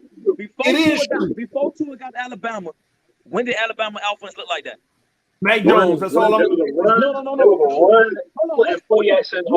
Mac Jones did after 1 year after watching Tua and Jalen Hurts after 5. People make it seem like Alabama enhanced Tua. No, Tua enhanced Alabama. Tua made Alabama to what it is. Mac Jones. He's not getting the same life. Mac Jones, ladies and gentlemen. Y'all hear that? All right, look. Let me ask you. Tua enhanced Alabama. That's what they said. Mac Jones beat him. Mac Jones beat him in every statistical category. You know why? Because he only had 1 year to do it. Tua did it for 3 years. Doesn't matter. Tua didn't have 1 year that surpassed his one. Tua also didn't have So watch this. It was a different offense. Wait, I'm gonna tell him, bro. You'd rather have Carson Wentz that 1 year where he had an MVP run, or you have a consistency of Pat Mahomes every year? Which one you want? No. I recognize, but I'm trying to tell you. Let me answer your question. What I'm trying to tell you is all of them look that way when they stacked around them. And Tua had 3 years. They always been stacked. They didn't unlock. That's not true. Until Tua got there. They always been this stacked, bro. They always been this stacked.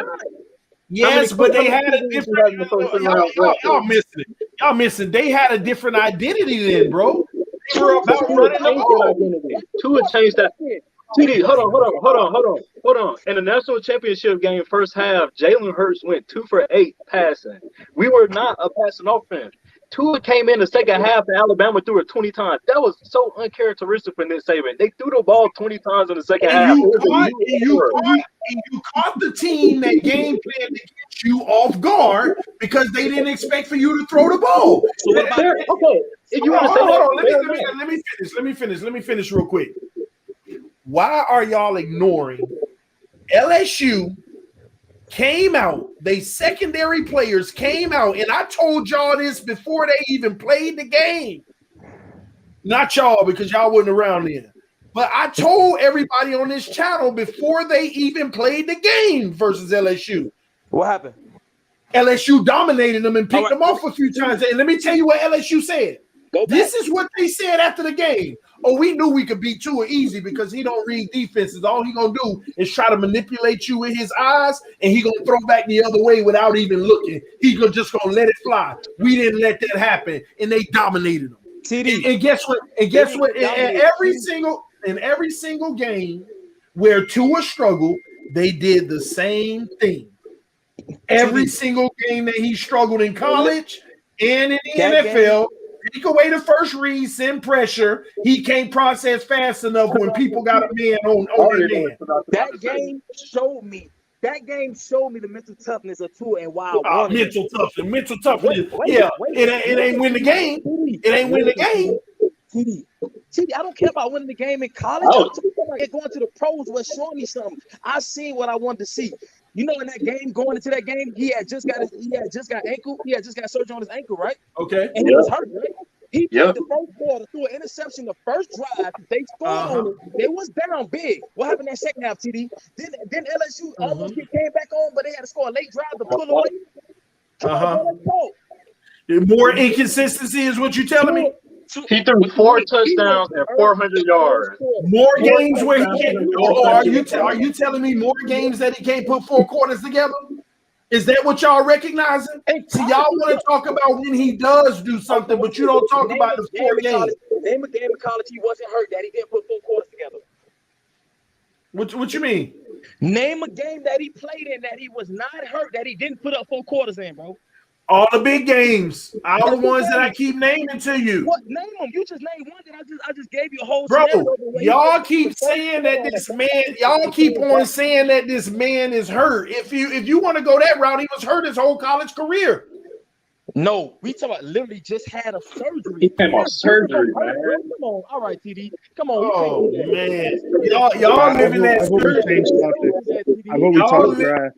People are living that surgery excuse game, man. No, listen. I just said 400 yards.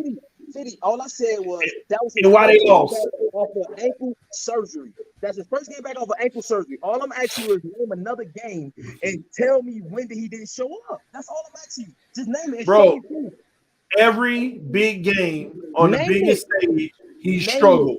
Every single playoff game and every single SEC championship game outside of the first one that y'all rave about. I don't even care about that. I don't care about none of that throwing the ball and nothing. So I ain't talking about none of that because all that was like you said. Honestly, you said it right. They wasn't even game plan for him. So him to go in that game and do that, that's cool. That's why I said, what did he do the whole next year as a totality? Forget that one game, like you said, they ain't game plan for that. He could do whatever he want. He ran free in that game. Let's talk about the draft. Man, listen, man. One more thing, man, before we go to the draft, man. Listen. All I'm saying to y'all, nobody want to talk about the wide open opportunities that this man had this year that he missed up and went another way, and then we complain at the outcome and we put it on the receivers and stuff like that. Receivers had their faults. Tua had their faults. Had his faults. The O-line and the running backs, everybody as a team effort had their faults. But I'll be glad when everybody starts saying that instead of putting it on individuals. And that's the only reason I ride so hard to show where he also has faults. But TD, and that's the reason I ride so hard because everybody's saying the opposite. That's what I'm about to say. Everybody's saying the opposite. You're in the majority. And I think that no, I'm not in the majority, bro. What you're saying, I hear it everywhere. I hear it in the national media. I hear it in Dolphins media. Killing it, bro. Everywhere. I hear former teammates at Alabama saying that. I mean, the negativity around this guy is everywhere. You can look everywhere and see it. Yeah, even the Deshaun Watson, even before he started with the Fitzpatrick, it's just negativity after negativity about this guy. There's not enough people in the middle. There's not enough people in the middle. When is he going to give us something to be positive about?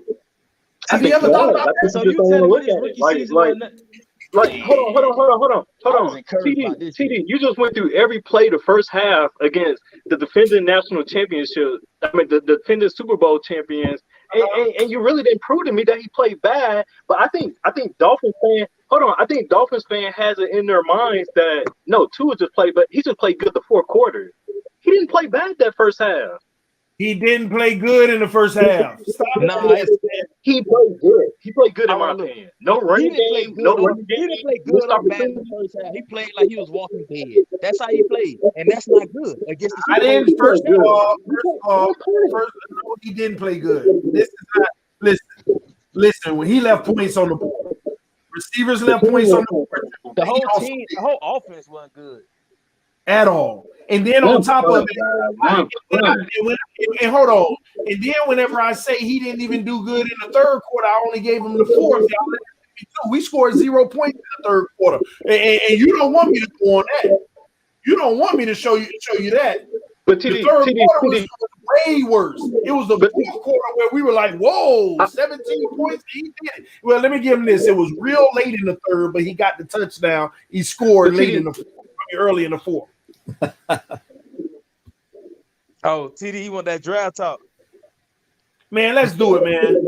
Hey, real quick though, real quick. Man, why you gonna put the phone through? You could have just said that. All right, so I want to ask everybody here: would you rather have Jamal Williams or Malcolm Brown? Jamal Williams for sure. Either one of them.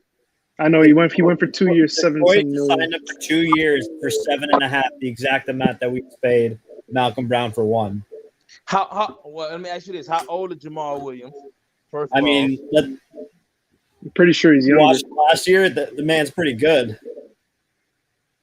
No. I'm just thinking about the age of why they would take that person over that person. But I think the other dude is Michael Brown is more of a run between the tackles guy. Ooh, Jamal Williams could bang heads, man. Jamal Williams is 25. Jamal Williams is 25. Hey, real quick, y'all. TD is done with the Watson talk, y'all. Thank you.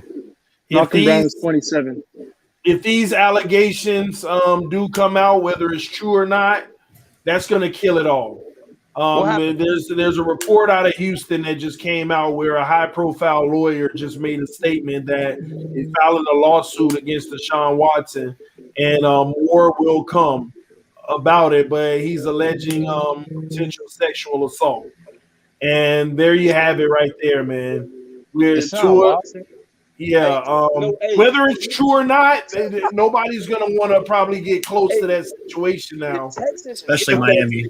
The Texans is doing that. You know that, right? Maybe. Could you imagine? Hey, has anyone seen his girl? But if they're doing that, then it probably will be successful because no team There's can got to take be that something risk. to that, guys, because, hey. Yeah, we'll let that work itself out when we have more facts and what they're alleging. But Twitter's going off on it right now, so I'm gonna tell y'all now. I already know what time it is. Just the thought of it, even if it was a fake story, the thought of it it'll make a GM like I'm not even gonna play like this. You know, yeah, but his character is so high that you gotta wait it out. It's literally you have to wait it out. Now I really you can wait it out, but that means that waiting it out is gonna pass this year though. Oh no, when you got allegations like this type of stuff ain't settled for another year or two. Like the implications and the details. So I'm gonna tell y'all now, man, just to hear this break like that, even if I don't know if it's true or not. I don't even know any details, so I'm not speaking on any of the validity. So I'll leave it at that, but I will tell you just the notion of it itself will make a GM say, oh no, we gotta definitely know for 1,000% a fact first. Because that is it's a wrap. So I'm saying, so what I'm we asking Tua Tagovailoa. Hey, let's go Tua, baby. Let's go Tua, baby. Can I just say one thing about Tua? One last thing about Tua. And this is just an outside version on the whole thing. Look. Mm-hmm. As a Bills fan, and I know boo-hoo, but I'm and looking at this from the outside and looking at TD, which he has a weaker arm, but he can work on that. We saw Josh Allen throw for 57-58% his first year and get absolutely trash talked by everybody. And then he had a better season where he had another step up. And then he had this great season. Now, I disagree with a lot of what you guys hate about Tua, but I understand a lot about what you like about Tua.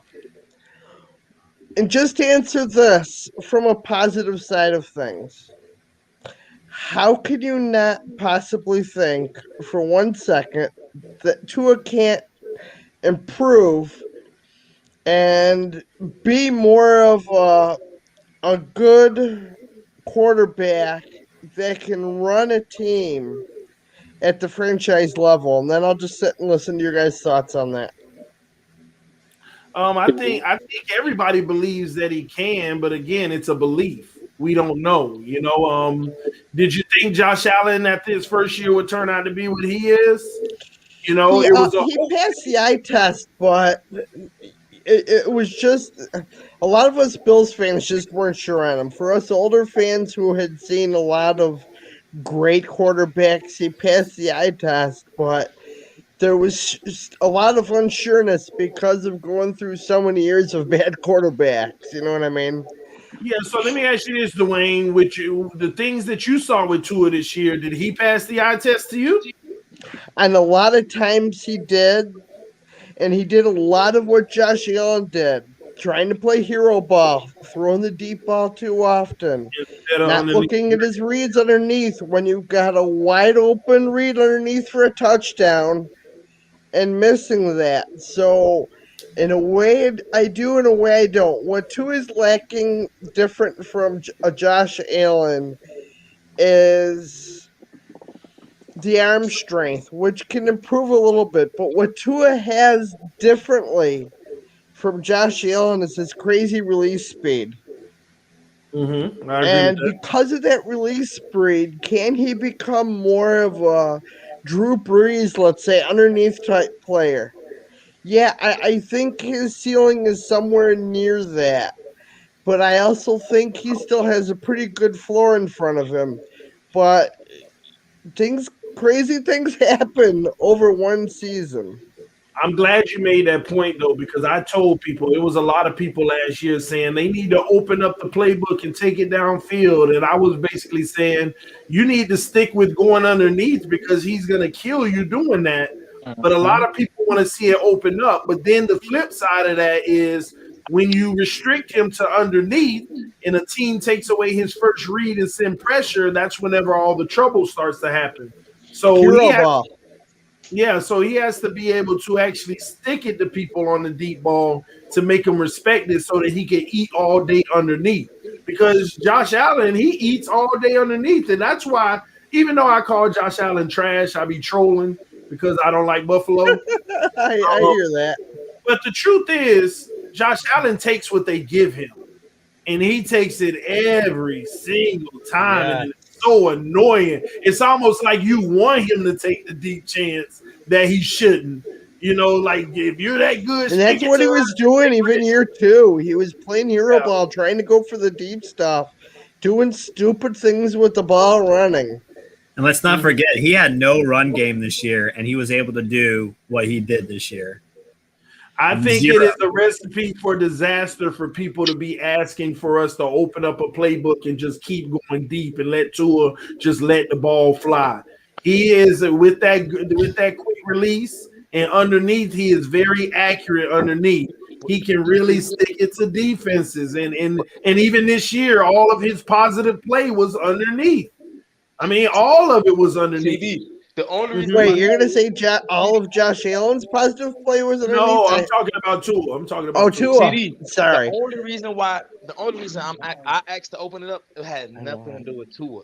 Like I said, I always look at the whole thing as the offense. If our receivers get the less separation in the whole NFL, how can anybody read? How can anybody get open real quick to throw underneath if nobody's open? So that was our problem our first year with Josh, wide receivers. We got big wide receivers, so that's why I was forcing them to open it up because, forget it short. If they can't get open short, forget it. Throw the jump ball to Vontae Parker. That's what he's getting paid for. He's not getting paid But for it. here's the deal, bro. Here's the deal. When we say no one was getting open underneath, yeah, sure, we had plays where no one was getting open, like every team in the NFL does. And yeah, we have a worse separation. But I look at Tua game last year, right? And I look at all the plays that we missed on. There was too many things left on the table, like this Grant situation that I just showed you, right? Where I want him to perfect that game, and I promise you, we would bring out a few more wins. Because even last year, but that's the point. Even last year, with guys not getting separation, there was also a whole bunch of guys running free. And we just never even went their way. Another thing that makes me nervous, though, is Tua is a lefty and he looks left. Sometimes this man literally cuts off an entire half of the field. Like, literally, he looks, and there's something happening on the back end that he should take advantage of, but he never even turns his head because he already know where he's trying to go. That's what people fresh out of college do, though. They have two-star wide receivers in Bama, and they go crazy and throwing downfield because they're constantly open. So they're constantly just looking that one way. That's what fresh quarterbacks out of college at the NFL level do. That's normal for first-year quarterbacks. Draft time. I don't want to. All right, never mind. I'm gonna say something. Yeah, T-Rich got that look on his face like Tua may not be that good. No, I'm just Tua was great. All I'm saying is, I don't think Tua trusted his playmakers like that. He felt more comfortable with Mac Hollins. You know why? Because that's who he practiced with. He felt more comfortable with the backers because that's who he practiced with. Tua didn't practice with Gesicki and Parker because I'm telling you, you could just see it. Because when he didn't think about it, he just did it. Like, remember when he caught that shotgun pass? He dropped it, picked it up, and just threw it? Why you don't make that pass on a normal? But you know what? But Flores don't want to hear that. If you don't trust them, I just need you to do your job. Do your job, and if they fluff, that makes life easier for Flores.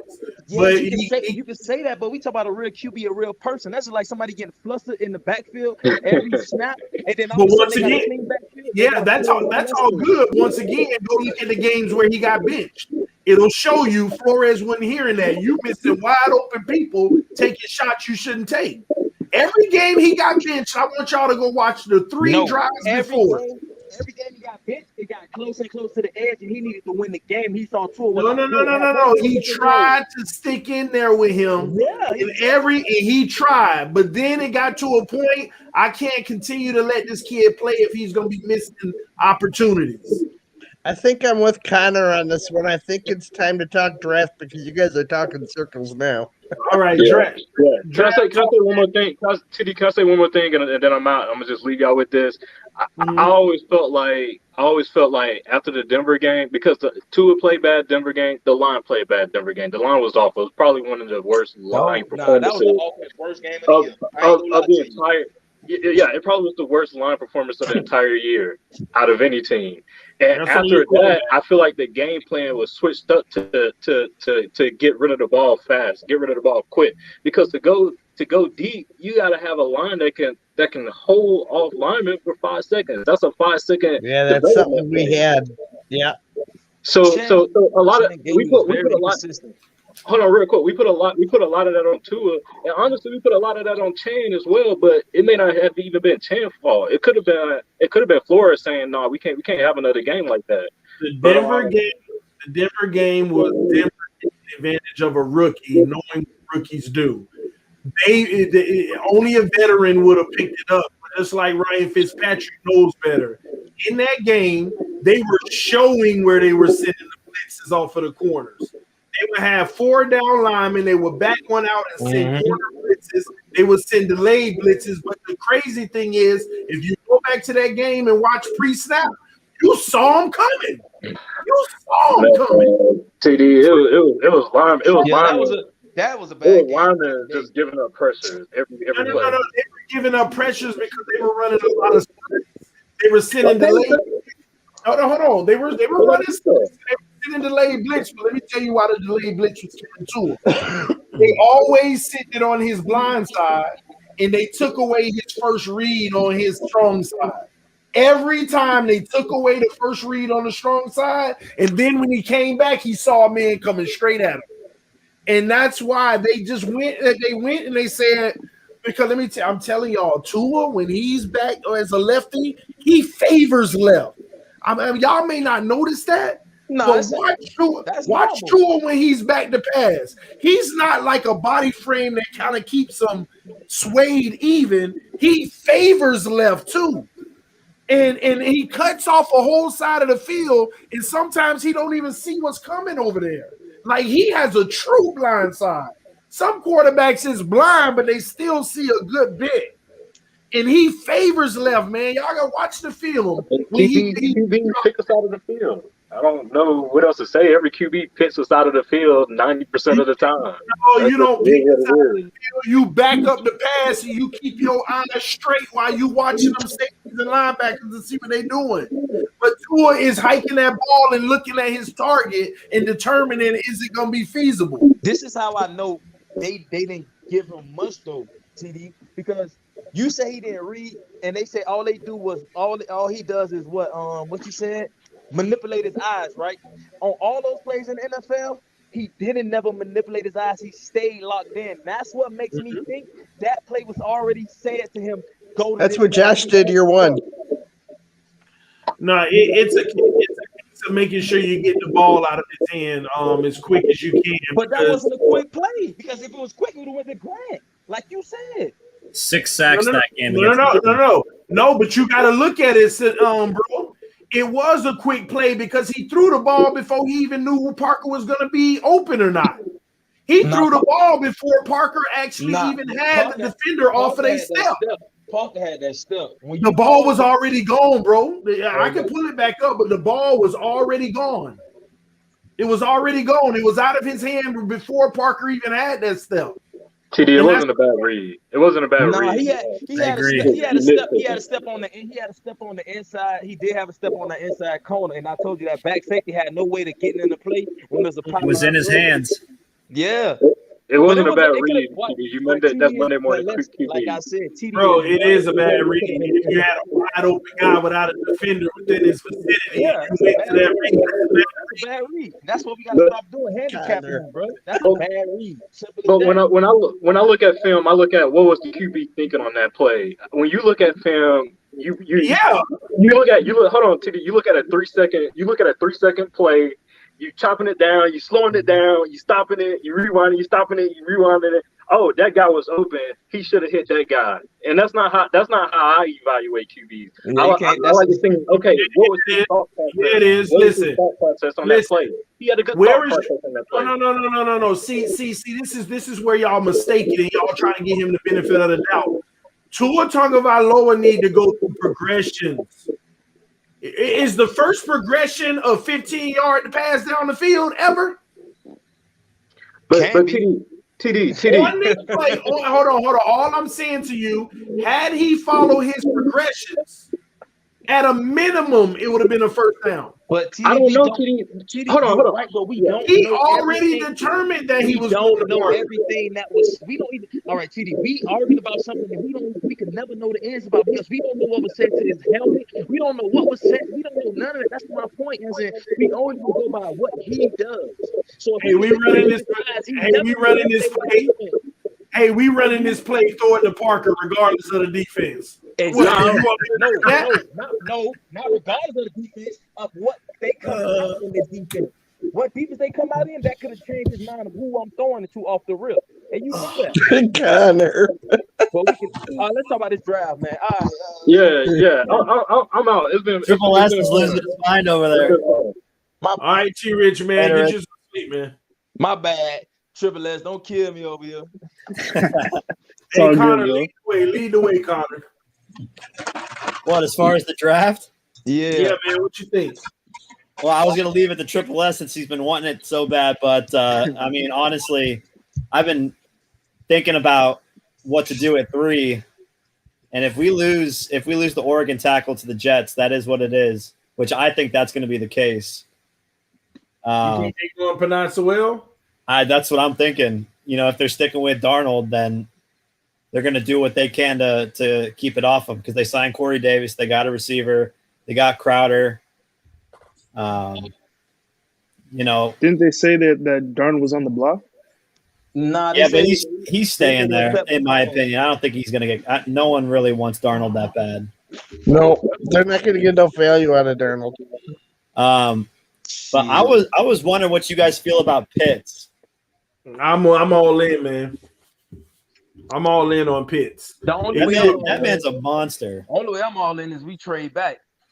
Yeah, but you might can get Pitts with the trade out of number 3. Mm-hmm. That would be Tua's ultimate safety blanket. Tua could really benefit from Pitts. And Carolina didn't put up any single quarterback in free agency so far. So I still think that they're a person that we can trade back for and get that 8.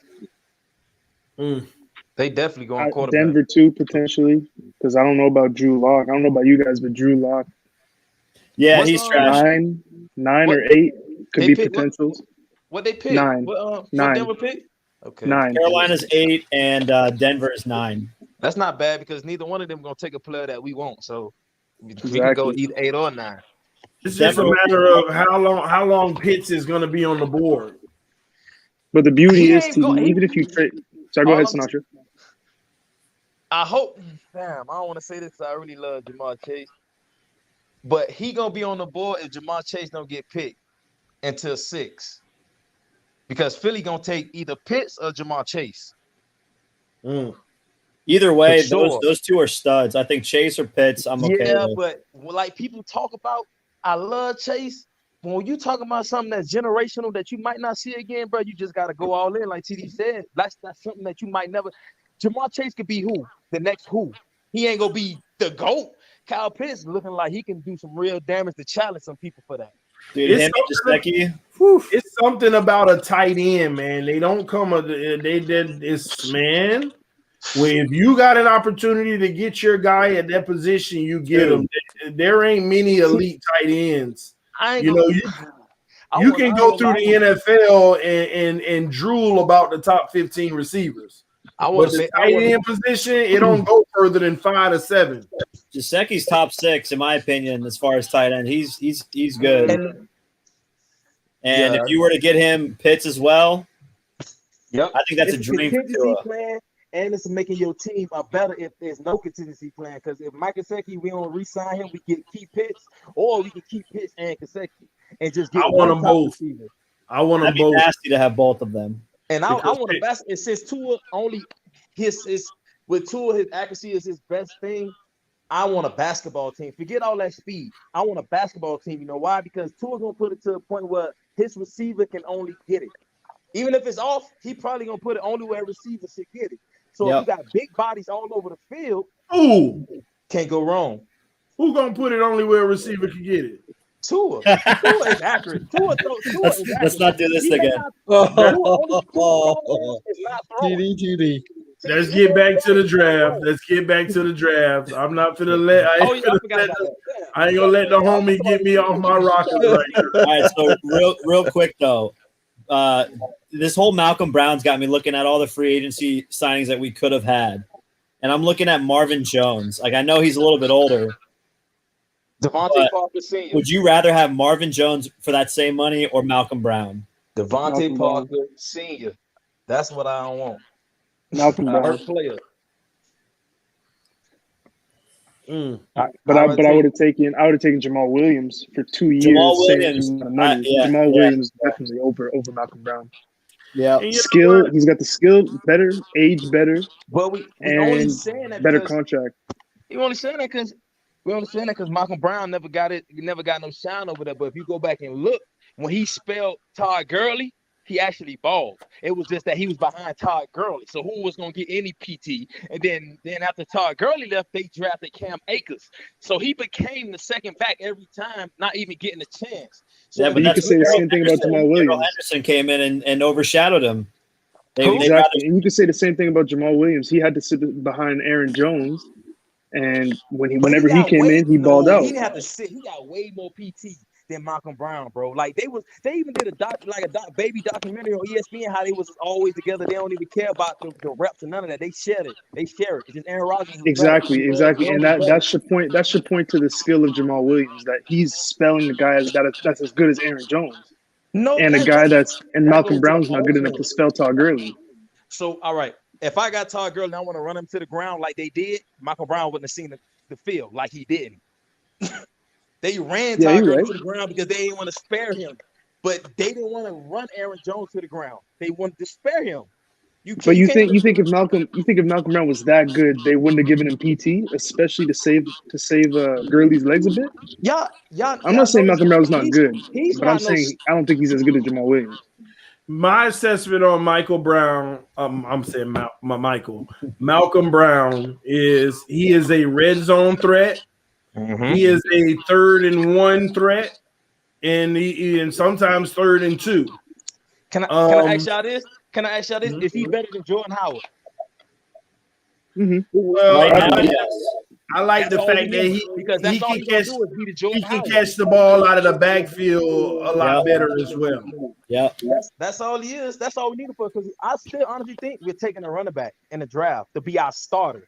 So I don't know why people looking at this as in I'd rather have Michael Brown. It don't matter. 1A, 1A, 1B, because both of them gonna be used the same way. 3rd and 1, 3rd and 2, and red zone.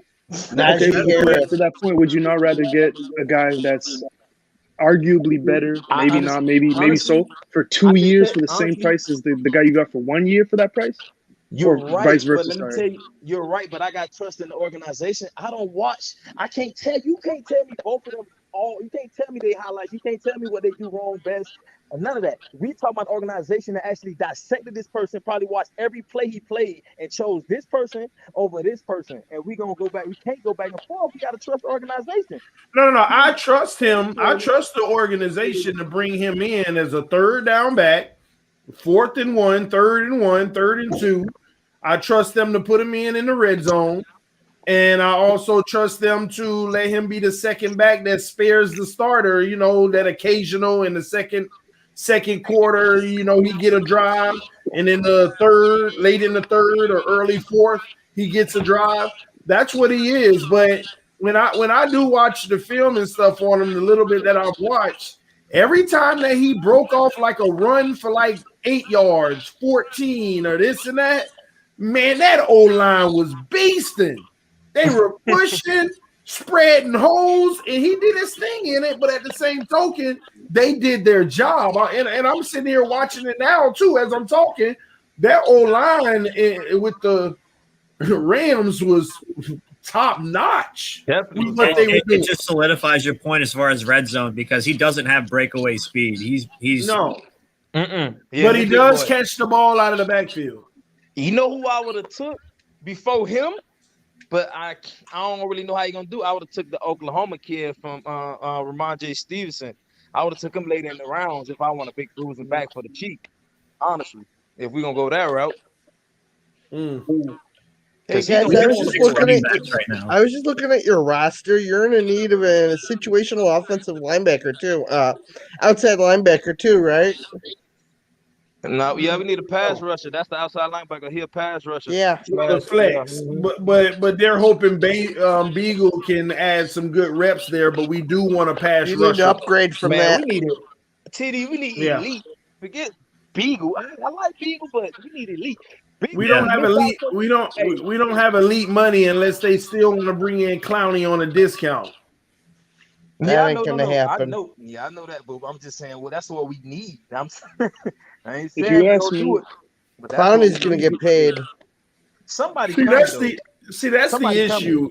If the Miami Dolphins got an elite defensive end, this defense, man, do y'all know how much we'd have improved? No, I ain't gonna lie. This year on an already good defense, I think we needed that elite linebacker, that middle linebacker elite. Honestly, a playmaking linebacker. Jerome flash, but some games they even told us he wasn't even in the game plan because there was a bigger team, a bigger O-line. He was too light in the ass. So I needed a big playmaking linebacker that can run the field. That's why I wanted Levante Davis so bad. But let me tell you in that regards, that's why we got so many guys that play 2-3 positions. So in the right situation versus the right team, we can deploy them. And that's what we've been trying to do so masterfully. But the confusing part is we find ourselves in a situation where we want a defensive end, we want a center, we want another potential either guard or tackle, depending on how you want to move them. We want a running back. We want a receiver, or dare I say two. And that's six needs where everything else we're at least survivable. You know, and I'm talking about when I say survivable, I'm talking about our two safeties, which we want to upgrade, but the guys we have right now are playing at a high level, but you still want to find the future in that position.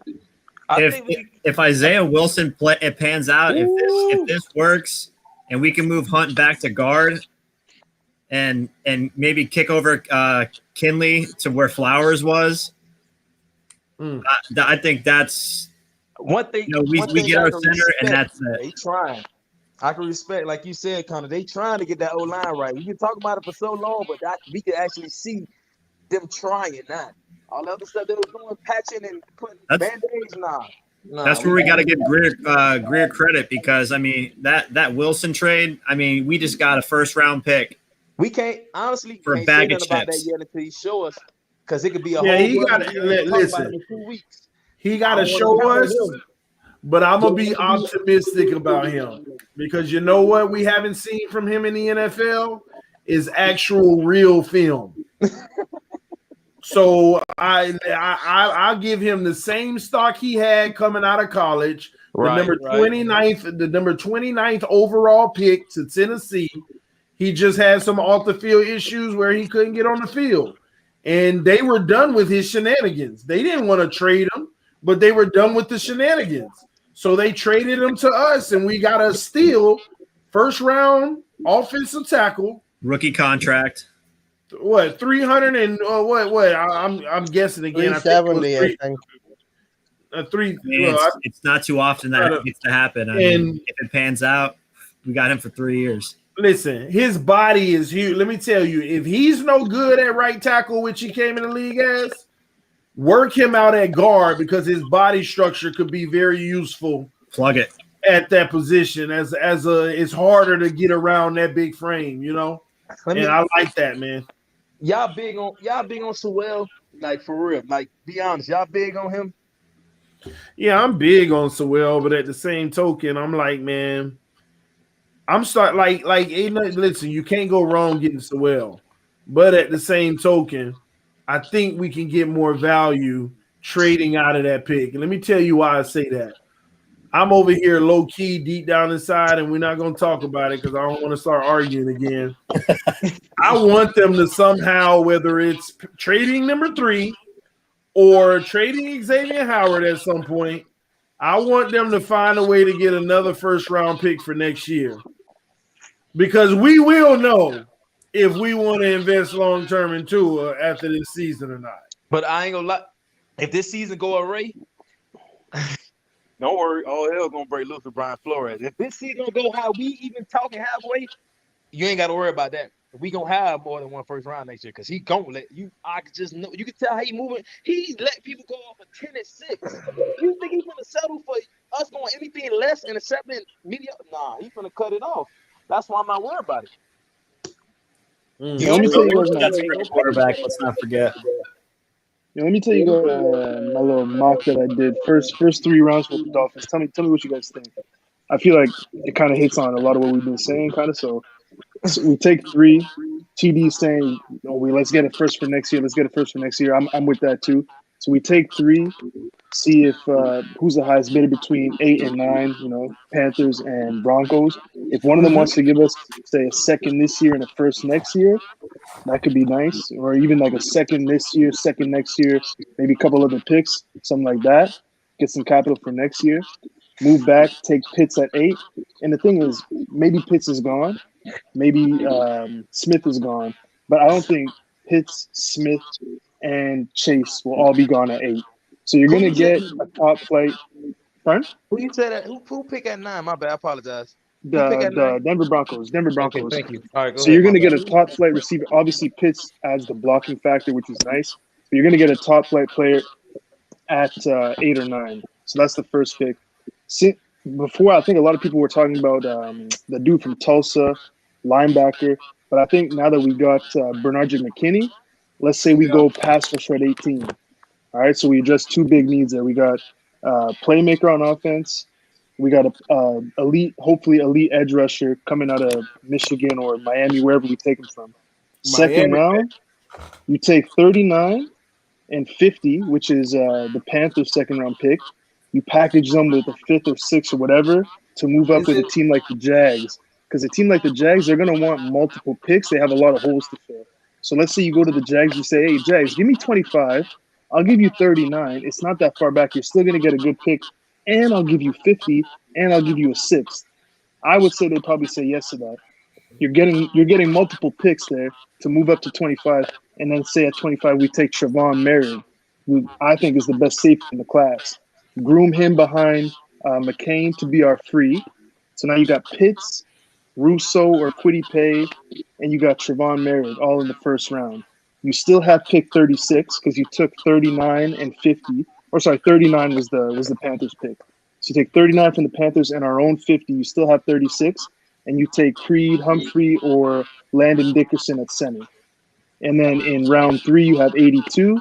Say you take D tackle, Tyler Sheldon. Hey, so you get a D tackle. Go ahead.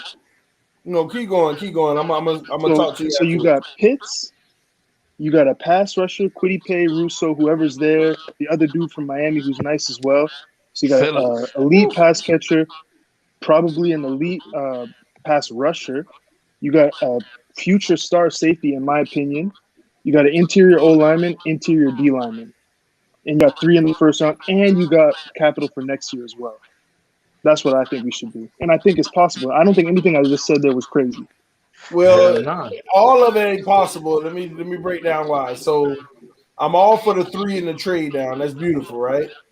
Sure. 18, I'm all for your pick. What you want to do there is pass rusher. I'm good with that, especially if we can get the guy from Miami. The problem comes when you're trying to move back down to 25. The 20. You don't think they would take that? No. You're paying too much. Agreed. Oh, that's even better then. Yeah, so which is true. 25 is worth about 720 draft points, all right? Okay. Now, our 36, we don't draft at 39. We draft at 36. See, I was taking the Panthers second rounder, which is 39. Yeah, 39. From the trade that's back. That's a little less point. Oh, from the trade back. Okay, so even that's 510 points, and then number 50 is 400. You be giving away 910 points, which is pretty much worth our 18th pick. Ooh. Yeah, the value of that third pick is way more. So what you would want to do is give away the number. You try to give away the number 50. If I were you, I would give away 50. Yeah. No. Let me back up. You can't do that. You're right. So I would give away 36 and the third rounder, number 81. All right. And that puts us still under. And then I would talk about giving away 6th round next year. Yeah, something in the future, but it would actually have to be like a 4th rounder. Sure. But remember, you can't use a 6th rounder because we don't even have a 6th round pick this year. We don't even have a 5th, if I'm not mistaken. Yeah, we don't have a 5th or a 6th round pick this year. I don't think player you can throw into that because typically teams don't want to give up picks for future picks, if you know what I mean. Usually they would want a now player in that deal so they feel like they've won it. Draft night, now, but when draft night on that board, they don't care. Anything's possible. It's possible, but how plausible is it? Then maybe I see what you're saying. Maybe we don't focus on future picks, but we try to give them current picks. But again, it's a matter of what you're going to get back for that number 3 pick. What are all the assets that you're going to get for that? So that's what they point need spread to on the 3 and the 9. The points on three is 2,200. Yeah. The reason why And 9 is 1,300. So you got about a 900 point difference, roughly 850, somewhere like that, or 950. Triple S, to answer your question, you can answer which one would you rather trade for. This is what you got to ask yourself. You don't think about the second round pick. Think about the first round pick next year. Who will be worse, Denver or Panthers? That's how you take that deal. I don't care about a second rounder. I need that top-notch first rounder to be a top 10. You can have that second rounder back if I get a top 10. Honestly, I'm not gonna give it back, but you can have it. Hey, if Denver's rolling with Drew Lock, I want their first rounder. That's what I'll say. There we go. You know what I'm saying? Because you know But actually, then again, if they trade up, though, if they traded up with us, they'd be taking a quarterback. So Let me tell you what Miami could also well, they want to stay in the top 10, so I'm not gonna say that, but let me tell y'all gotta, first of all, you gotta go to, like you said, number 8, Carolina. Is that what you said, Triple S podcast? Yeah. Man, hey, it could even be 7 per se. Like anyone in the top 10 there, because who knows? Detroit does have Goff now, but they're not gonna go yet. They're not gonna go Detroit yet. They can't mortgage. They not gonna mortgage their future. Is Carolina, Denver? I think it's Carolina. I think Carolina is the one that pulls the trigger. No, he might be right. It could be Detroit because Detroit just got all the picks from LA. Yeah, but they just gonna go around that team right now or flip those for futures. That's what I'm saying. They gonna flip it to get up in the draft to get who they want. So a lot of people think they sold on Golf. You never know. They might not be. They might just have to take it to get rid of Stafford. Yeah. And they want to dump that contract because he's not restructuring that. Nah, it's not really the contract because Golf contract worse than Stafford's. Listen, y'all. I think we also, this is something that nobody's talking about. Okay. We also may need to prepare for life of trading the number 3 pick and not being in the top 10 too. Because you have a lot of teams that are feasible in that zone, like San Francisco. They may be in the market. At 12, you got what you gonna accept? What you gonna accept for them, TD? No. They would have to give a big haul, and that's not an issue. If the price is right, that's a nice thing. They give up more. We need to prepare for that to be a potential, y'all. Even because you also don't think they're gonna be good. Even if they give up 3 first rounds, I think San Fran gonna be in the last 5 picks in the draft, last 7 picks in the draft every year after this year. No, yeah, I think so. So let's back up for a second, okay? It's not about the future picks that they're giving us, as long as they're in the first. And here's why: we're still getting their 12th this year. Because if we do what we're supposed to do, if we keep our picks, we picking late anyway, are we not? No, yeah, but I'm saying I thought you wanted the first for next year. At least one.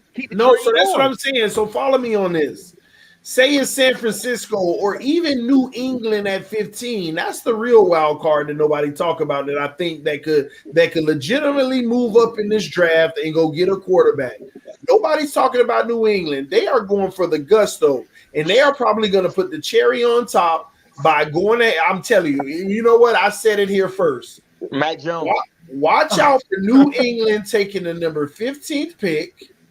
New England taking the number 46 pick, taking both of those at 1,500 and moving up in the top 8 and getting whatever the best quarterback available still is. I can see it happening.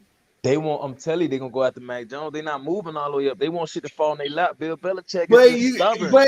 Bill won't. I don't think Bill will do that. I know it's real. First of all, Bill, we didn't think Bill would spend this much in free agency either. If you was running the Patriots. First of all, Bill Belichick said it today. We got to do things different now.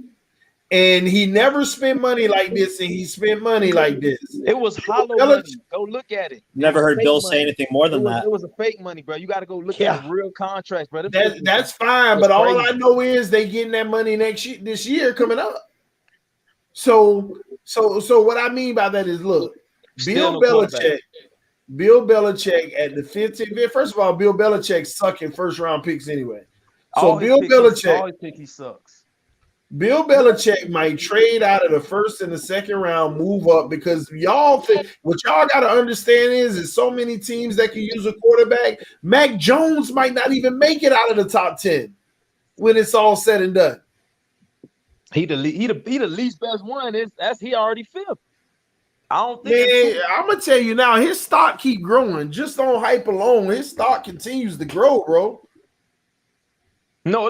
But just like you were saying about Tua in college, I mean, he's got those receivers. Yeah, but his stock said we still took him at 5. No, he's not trending up right now. I disagree with you, TD. When I say stock growing, I'm not talking about the handful of analysts that you look at the stock up and down. I'm talking about the national media is boosting up Mac Jones. Tom Brady Jr. That's what they call him. They can say that, but he's actually trending down right now. That's what they calling him. All right, but I'll tell you this: Mac Jones is that same guy that looked like the 4th best quarterback coming out, and that ends up being the best one when it's all said and done. Not saying it's gonna happen, but it's people like Mac Jones who has he only did it 1 year. That tells you he can do it, and that's all Bill Belichick needs. So let's go through the order of teams that need a quarterback, starting from 1 to where we are. So you have Trevor Lawrence at Jacksonville. You have Atlanta that probably will draft a quarterback because Matt Ryan's up after this year, I think. Just skip the Jets. You gotta include them. You gotta include them. The Jets at 2. They get Zach Wilson. That's easy. All right, so Jacksonville, Jets, Atlanta. Who's at 5? Fields, not Cincinnati. I like Fields. Honestly, I'm gonna say something. Probably it's gonna say. I like Fields better than Trevor. I like Zach better than Trevor. Trevor, you talk about Tua never showed up in big games. When did Trevor ever show up in a big game, bro? Ever? True, but hey, let Connor finish this real quick because I see where you're going. So you have you said Cincinnati. That's obviously a no. Philly is going to stick with Hurts for 1 year. Philly's not doing that. Then you have Carolina. They stick. No. Carolina. They're going to need their guy. Yeah, and then you have Denver, who will most likely do it, considering they drafted 7 wide receivers last year. Yep. Then you got San Francisco. Who wants one probably because they want Deshaun. They're not drafting no quarterback. They'll keep Jimmy. We'll see how it goes, but we're going off of right now. Right now, Jimmy is the quarterback. So how? And then you have. I'm just saying they know. Everybody know they're trying to get off of that. So we're trying to get to the teams before New England. So San Francisco, the Chargers. What's next? Chargers? No, they're not doing that. So next, Minnesota. No. And New England. England. A crazy year with drafting quarterbacks. So you have 6. This is not a great drafting quarterback year. New England. So you let's got say 6 teams that are looking for their quarterback. Potentially. You know, the fact that if Mac Jones even makes it to where New England's at. You're right. You're right with the potentially, but I am telling you now, you do not know if that man gonna make it to number 15. You do not know Bill doing that. You know how he makes. There's only one way he makes it. There's a few things have to happen to make it to 15. The Jets have to go away from a quarterback, and San Francisco has to stick with Garoppolo. And then you still see. This is another thing. There are like 2 or 3 more teams that's even higher that might want to move up again. Right. I mean, let me tell y'all. You think Pittsburgh ain't looking for their future? Yeah, agreed. That's a good point. You know, you don't think New Orleans, they might still get a quarterback? You don't think that Jameis Winston on a 1-year deal and Taysom Hill's all avoidable? I mean, all of these guys, man. What's going on in with the Colts right now? They got Carson Wentz contract for 3 years. Oh, 3 years. Okay, never mind. So and another one. Here's another wild card team that nobody talking about. Watch this. Minnesota, Las Vegas. What about them? Quarterback. Nah, they ain't getting over there. John Gruden loves himself some David Carr. Yeah, you could love him all you want, but you still see the same results. He's the same thing as what Tannehill was in Miami from a production standpoint. At some point, that they will probably pull the trigger and move on. Yeah. Real quick poll here. Do you guys think that we let go of Tannehill like right at his prime, like right when we groomed him into this quarterback? No, he went to the team with one of the best running games, best O-lines, and he shined because he could play action. And I think Tannehill always had that in him. He was just never in the right circumstance to be able to show it. He needs stuff around him, and he does. But at the same time, he's the type of guy that he gets stick it to you, though. Tannehill's a system player. And no matter who you had running the system in Miami, it was always a wrong system for Tannehill. So I think the answer is no, it wouldn't have mattered. If you're not putting him in the right system, why would it matter? True. Tannehill would kill me how bad he stared down receivers. No, that was part of the system. He still stares down receivers. Yeah. For real. He'd be doing a drag route, just staring the guy down. I got you. But honestly, it was the funniest thing. I know probably everybody felt the same way. I knew he was gonna go over there and do that. I did too. I didn't have a problem. Everybody knew. Needed a fresh start. I didn't care about if he had playmakers. No, I just knew no matter who was over there, he was gonna do that. I also knew he was going to, for the first time in his career, he was going to an O-line 1 through 5 was legit. No, for sure. But like I said, he was just having a running back. Last time he had a running back, a big bruiser running back. That's when he was at his best. And that puts you back to Miami. How much do you really want to trade with your draft picks and not know the true story on Tua because the offensive business isn't finished? You don't have everybody in place on offense, and you're thinking, well, let's prepare for the future. No, you got to get your peas in the pod on that offense before you really know what Tua is all about. Yeah, but one thing we gotta, like I said, I applaud Chris Griff and Flores because for somehow nobody else know how to do this, but somehow they always know how to balance everything out that they doing. I don't know how they do it. I don't know. They decision making, they just seems to balance itself out. And that's why gradually it's gonna get to where it's gonna get to. We can't rush it. Nothing is rushed. Everything takes process. So that's why it's like I said, he a rookie. Put some more around him. Now, if he had his same year next year, I'm not with it. That's for sure. No, of course not. But you got to have the tools there and have everything set for him to find that out. No, like TD said. Even TD said that. He said it like a month ago. I remember watching. He said, even if we get playmakers, we never gonna know if Tua really improved because we got playmakers. So you never know if he really if he improved. Yeah, let me elaborate on that because even you, Dwayne, this is where I feel like Buffalo fans are a little bit delusional. Here's where no, I want you to follow me on this. Okay. We can sit here all we want and talk about Josh Allen's improvement, but as soon as he gets his $45 million. Which one do you want to suck? The offense or the defense? You choose. Which one do you want to what? Which side of the ball do you want to take the hit on? The offense or the defense? You choose. Because you can't afford to keep the nucleus together. I have an easy answer for that, and that's offense. And so the easy answer is, hold on, you asked me a question, so let me answer, okay? The easy answer is offense because no matter what wide receiver we have brought in here, they have had career years with us. Now, is that because of system or is that because the quarterback has delivered the ball and gotten the job done? So I would say the offense suffers because of it. That offense. So that's the problem y'all are gonna have though. Because when you take away the high name receiver, what was Josh Allen looking like? Yeah, but you got to look at our cap numbers, my friend. For the next 2 to 3 years, we're in really good shape with cap numbers. So Yeah, that's because not going to be a problem for another 3 years, 4 years down the road. No, it is going to be a problem because starting next year, you're in cap relief because half of your team isn't under contract anymore. But you got to re-sign them and be right back where you We're are. in great shape before that, though. Bro, you didn't even have money this year. Oh, no, this year we're in cap hell. There's no doubt about that. But going into next year, with how the contracts have been set up, we're in much better position.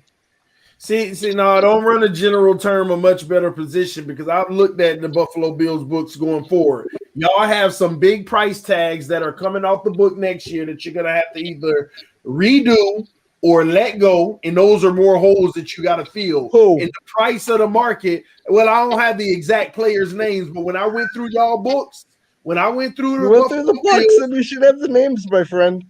Bro, I don't remember all y'all names. All I'm doing is like he's counting for 12. He's counting for 12. You're right. He's There's two players. There's two players that we've got to decide on. One of them is Edmonds, and another one's going to be Hughes, and I believe there's maybe one more. But as of right now, other than those two, we're set for the next 3 years. And do you know how much money you have next season? Yeah, it looks like once we're done paying Josh Allen, we'll still be in the green around 60 mil. You'll still be in the green. And how much are you paying Josh Allen? Who knows? Right now, so you can't say we've already had one quarterback in New Orleans who I don't know why the hell he got paid what he got paid. That's just a joke. It depends on when we pay him. I think the sooner the better. If we pay him now, maybe 40, 41. Let me ask you this. Who can y'all add this year or even next year to make y'all team better?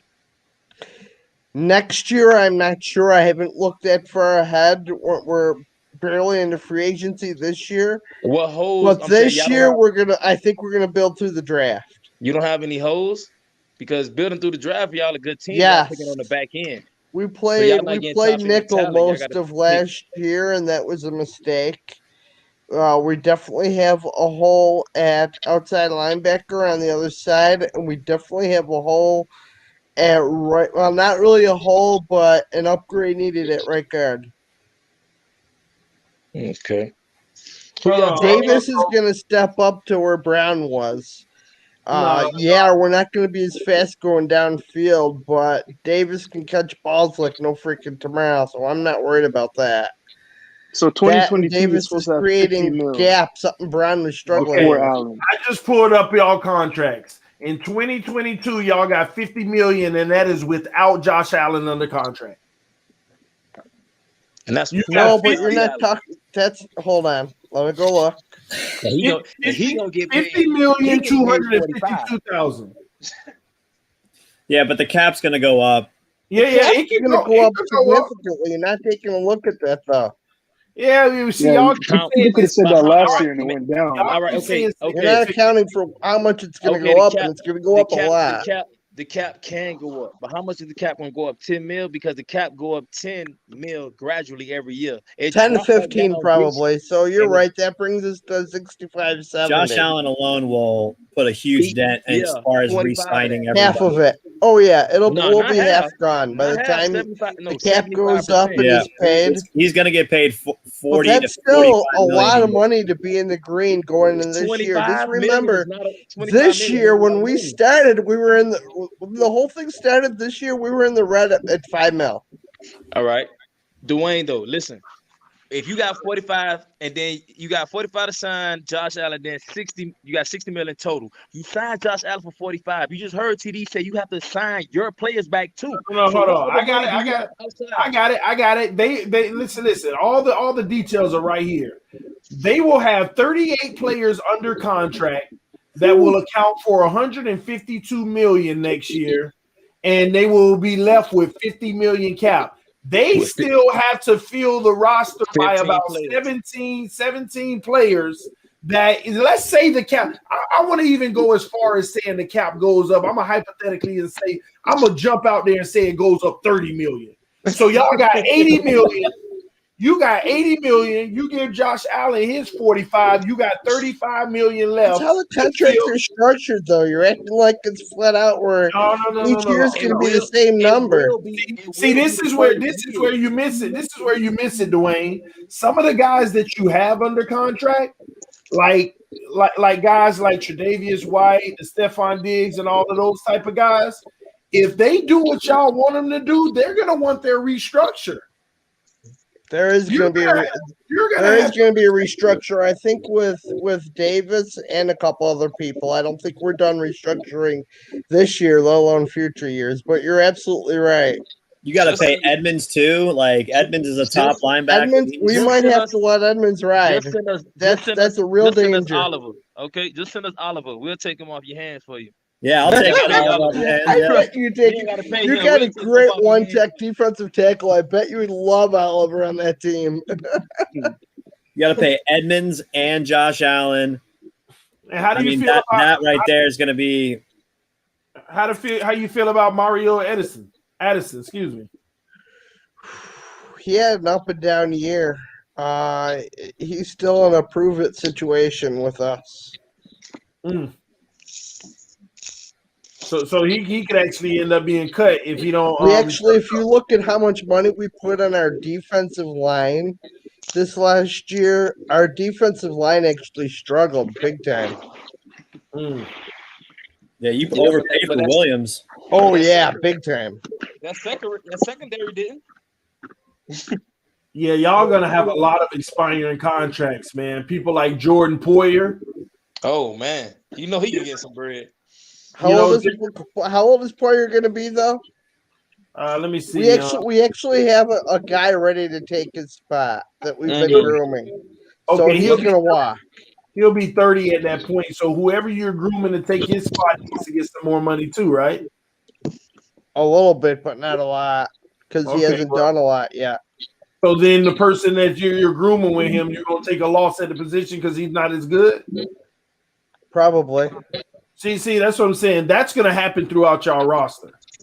And a lot of those situations, and they're going to have to supplement it. Josh Allen's going to eat up a lot. Y'all going to still have some cap space, but you got to fill out those holes that you might lose in free agency and things like that. Where are you at with your cap this year? Honestly, Dwayne, I'll pay your defense first.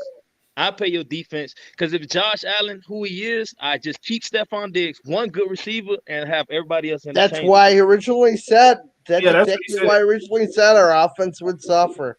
That's what I originally said. Because this is where you missing that. It won't suffer because Josh Allen's supposed to be progressing. No. We were talking about suffering as far as contracts, as far as okay. Right. Getting great players and stuff. Okay, but I still think your offense can go to a level if you still have the Josh Allen and he's supposed to be growing every year. You don't need a weapon at every position. No, I disagree with that, and here's why. All them receivers produced this year. Cole Beasley's second team All Pro. All of them receivers. No. So what I'm saying in that regards is this. They ate because Stephon Diggs. But that's fine. But these are receivers that had career years, TD.